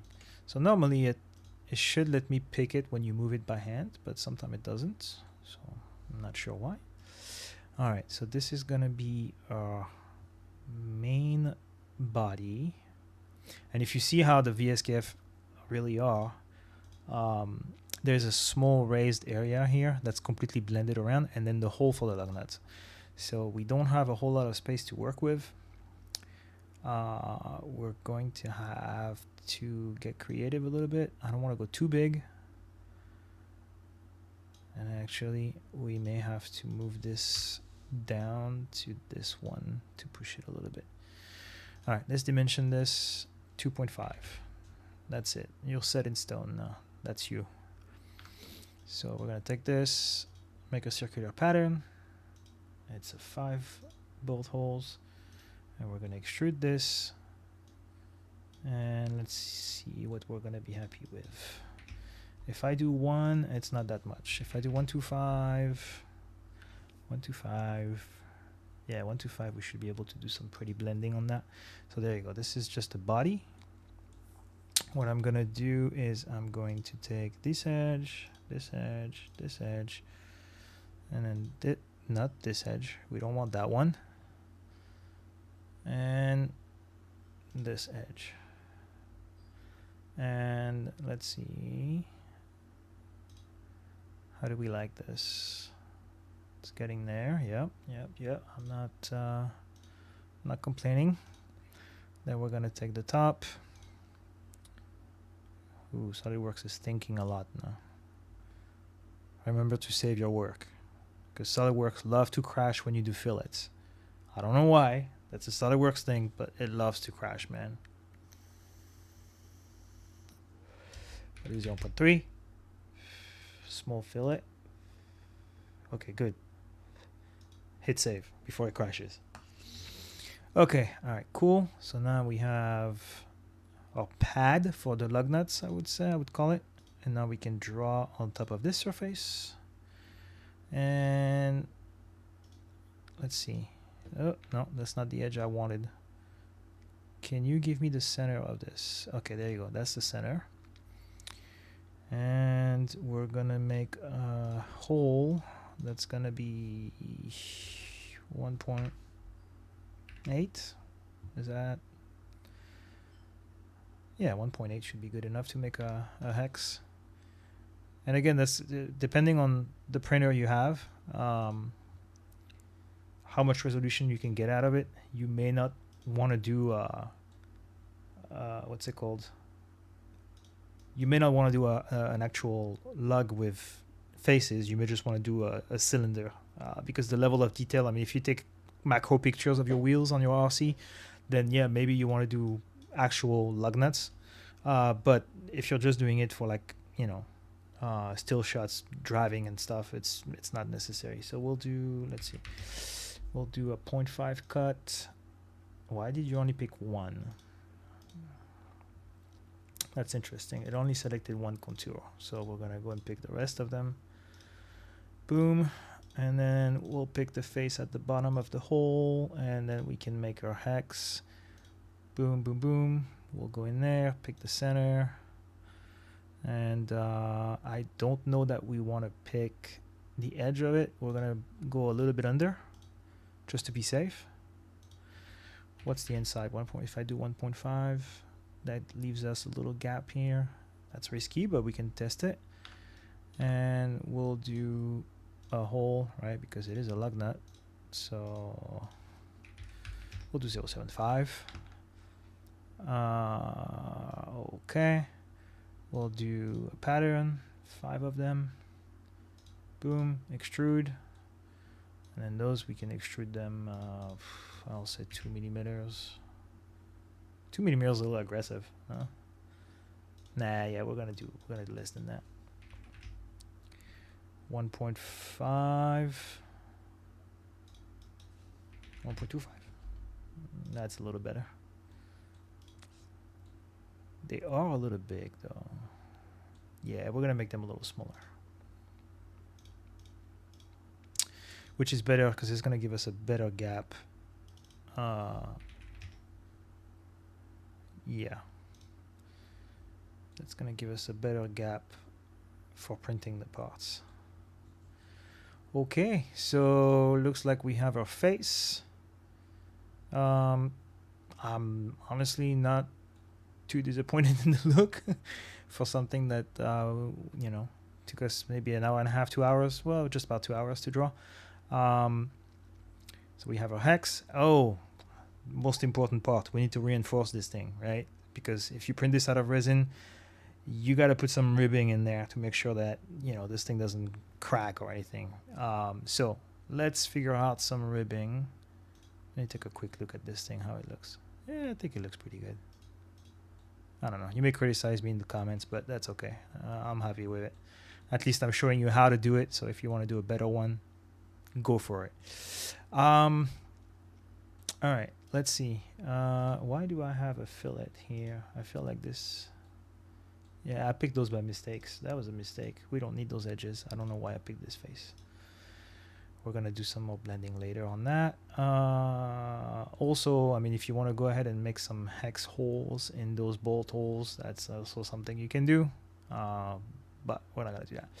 So let's thicken those spokes. We're going to take that face and we're going to draw a line. Again, construction line right in the middle. Boom, boom, boom, boom. And then we're going to go to this face. And we're gonna go up to here, right? We're gonna make sure this is parallel. And stiffeners are really up to you. I mean, depending on what kind of resin you use and, you know, how confident you are in the thing, or if you don't care about the cost of resin and you want to print like 100 of those and you just care about replacing them, that's fine. You can totally do that. I'm doing those as a precaution. I've printed resin faces. I've printed faces with sintering plastic. From Shapeways, and you know they were pretty strong, but you never know when it's gonna break, especially if you're drifting pretty hard. You hit something, who knows? So let's see. We'll make that coincident here. We'll make this one. No, this one's already coincident. Let's give it a thickness. I think 2 millimeter for a rib is plenty. And we're gonna go. We're gonna do a pattern, circular pattern. You don't want to pick my. Hold on.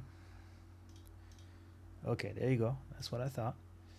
Okay, we'll do this. We'll extrude those about 1.5. Should be enough. If it's not enough, then you'll have to figure out clearance for your calipers if you're running like MST calipers.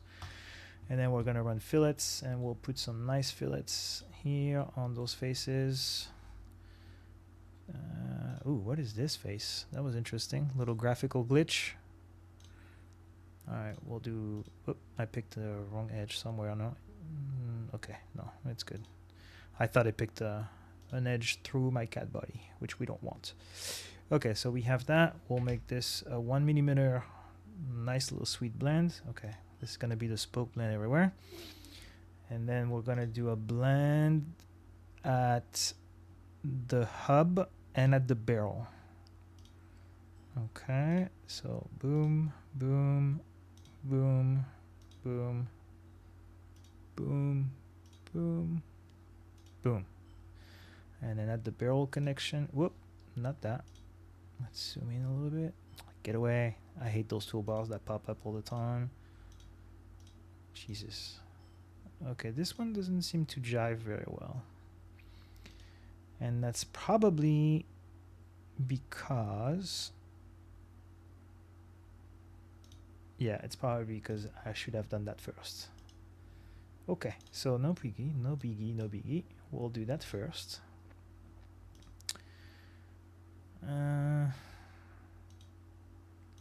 Wow, you don't want to do it, huh? Oh, you're going to do it like that. All right, well, let's test it out. Let's see. Let's see if it does something ugly or not. Okay, okay. Not the face, I want the edge. It would help if I would just select the edge too. It wouldn't select random faces. I don't really use selection filters that often because I kind of just skim through things and I kind of like to go quick. But they do come handy when you're trying to select a lot of features and you're working with a model that has a crap ton of edge. Like for example, if you were working on this face, you have edges everywhere. So it's very easy for your cursor to pick the wrong thing, right? So filters are handy. Do we use them all the time? When it's convenient. Okay, cool. So turn off my filter. 1 millimeter blend. Great. Now I can do my other 1 millimeter blend. Boom, it's back. It's beautiful. It's gorgeous. Good. And now we're gonna do one here and one here. Boom, boom, and boom. And we want to make sure we look at our wheel face once it's done to make sure that we haven't destroyed the look of it. Sometimes when you do a blend in the back, it will look funky on the front, and then you end up with weird looking things. All right, it's pretty beef. Pretty beefy. We can do a section view here if you click on this, and you can pick your plane and kind of go through it, and then if you cut through a spoke, you can kind of see like we got a pretty thick spoke here. That's pretty solid if you ask me. All right, cool. So we have a VSKF face. We're gonna save this. Now we want to probably look at it with the barrel, right? See how cool it looks. So what we can do is we can do a new assembly. Oh, it's gonna do the same thing that it was giving me earlier. Okay, great. I don't know why it does that. I think my templates in SolidWorks are kind of screwed up. So we're gonna do, well, yeah. I'm gonna have to do the thing I did earlier, which was close SolidWorks and reopen it. So let's see. Okay, cool. So we're gonna go advanced assembly metric. Boom. I'm gonna throw my MST barrel first. Hello. And I'm gonna throw my VSKF face. Let's see if we did a good job. So to make an assembly, you just import your parts, right? Like I just did. And then that little paperclip is your constraint or your mates. So you're gonna pick the two faces you want to mate or the axes or whatever. And then you can pick your mates from the list here. So the first part you import in your assembly, here I'll show you this. The first part is always fixed. See this, it says the selected component is fixed, it cannot be moved. You can fix that if you want to move it. You right click on it and then you can float. And then if you click float, now it can move. But you always want to fix the first one because this way, whatever you constrain to it, it's not going to drag the two parts and do some funky stuff.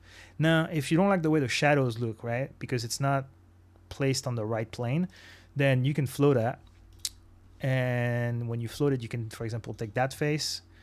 And let's say I want it to be on the front plane. So you hold control, click top plane.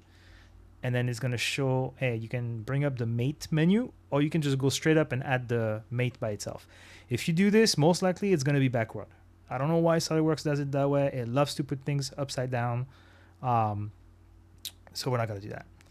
Okay, there you go. Now we have it. And see now the part is on the plane. It's still going to move in the XY, but in the Z, it's going to be stuck on that plane. And you can move it. So if you like that, you can do it that way. Now I'm going to go back and move it that way and just fix it. This way we have a nice little casted shadow here. All right, let's do what we've been wanting to do. I'm going to pick my face, open my mate constraint menu, click on the barrel here. That's my second thing.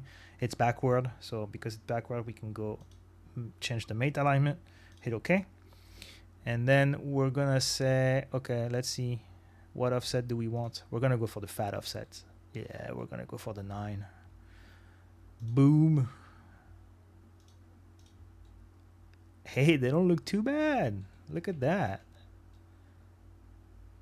I don't even think I ever did a VSKF. I've done a lot of other wheels, like 1552. I've done the work Euro lines. I've done a bunch of other stuff.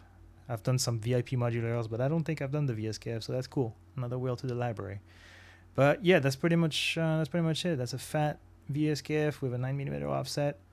I could add the brake calipers to see if they fit. I actually have them because I did draw them from the MSO1D. So let's see, overslide or chassis part. No, that's gonna be in. Where did I save that? Ooh, CAD. No, this is in there. Chassis parts. No, those are all the printed parts. Aero parts, other. Nope. I don't even remember where those are. Let's see. CAD. Models. There you go. Chassis bays. They're in there. MSO1D. And we have a lot of MST parts in there, so we'll do large. Hopefully it's going to give me preview. Yeah, let's see if I can load a whole knuckle. Can I load a knuckle? Is it going to give me... Yeah, let's go, buddy. All right, so let's see how we fit in there. So this is the knuckle from the MSO1. We'll do concentric with it. No, the other way around. What is wrong with you, SolidWorks? You're just making me look bad now. And we want the hex to fit over there. And the main reason I want to do this is I want to make sure we don't have any constraint with the stiffeners, right? Because if they hit, then we kind of miss the point, right? So let's go and let's see this. It's looking pretty damn good, man. I'm super happy about this. Let's check that we don't have any conflict. So we can do a cross section. And we're going to scroll through. And what we want to do is we want to get... Oh, look at that. We have a perfect little gap between the stiffeners. Because you gotta remember, I give it a dimension, but this is kind of off the top of my head, right? I'm just guessing a lot of the things, right? And then I verify my work after, and whatever is, you know, hitting something else, that's when I make the adjustment. But when you're drawing stuff on the fly, it's totally okay to just assume things and then go back to your part and modify it later, right? It's completely, you know, whatever gets you to the final product quicker, it's fine. And do the final adjustment at the end. That's the way to do it. But yeah, that's pretty much it. So here we have a nice little gap. We can actually measure the gap with the little tape measure here. So if we pick that face and the caliper face, this is, so the normal distance, which is the one you want in purple, it's about 3/4 millimeter. So, you know, you'll have a little gap. Now, if it's not enough, we can go ahead. In real life, if you were to print this, you could add a small washer between your hex and your wheel. And that would help with that issue. If not, then you know, you could modify the hex, extend the hex up of the wheel, and then you know, do it like this. So that's it. That's kind of like the first video set that I wanted to do for you guys. I want to do more, and I'm going to do more. Right now we're doing the wheel, just because I think it's probably the thing that a lot of people are going to want to see. So today we did the MST wheel. I want to do also, I have a set of the D's Racing coming in, I think today actually. I'm going to have to check my mailbox, see if they're here. But it's the sandwich one with the screws. I want to, you know, do wheels for those faces as well. I mean, for the system as well. I won't be doing the Tetsujin wheels. So I did work on some Tetsujin models. I did talk to the guy from Tetsujin about doing my stuff, and he was pretty adamant that I don't, which I get it. Now that doesn't mean that you can't watch this video, learn from it, and reverse engineer the Tetsujin wheel and make your own. But me personally, I won't be doing that for any legal reason based on what he asked me, which is fine. So we'll do some parts for the weight shifts and the weight shift kits, battery trays and stuff like that. And yeah, I want to just share the techniques on how it's done, and maybe inspire you guys to make your own parts. And if you guys have any questions, you can reach out, either via email, oversliders@gmail.com, or you can reach out to me through social media as well, Clement_oversliders on Instagram. I'll try to answer the messages, but gotta give me a little time. I do have a life out of this. So yeah, I mean, this is something exciting I've been wanting to do. I hope you guys find that interesting, and I'm gonna try to do at least a video a month, at the very least. And yeah, you'll see stuff posted on the Patreon and Instagram, and hopefully a new website will be coming as well. So yeah, just I'll keep you guys posted, and enjoy the video. Bye.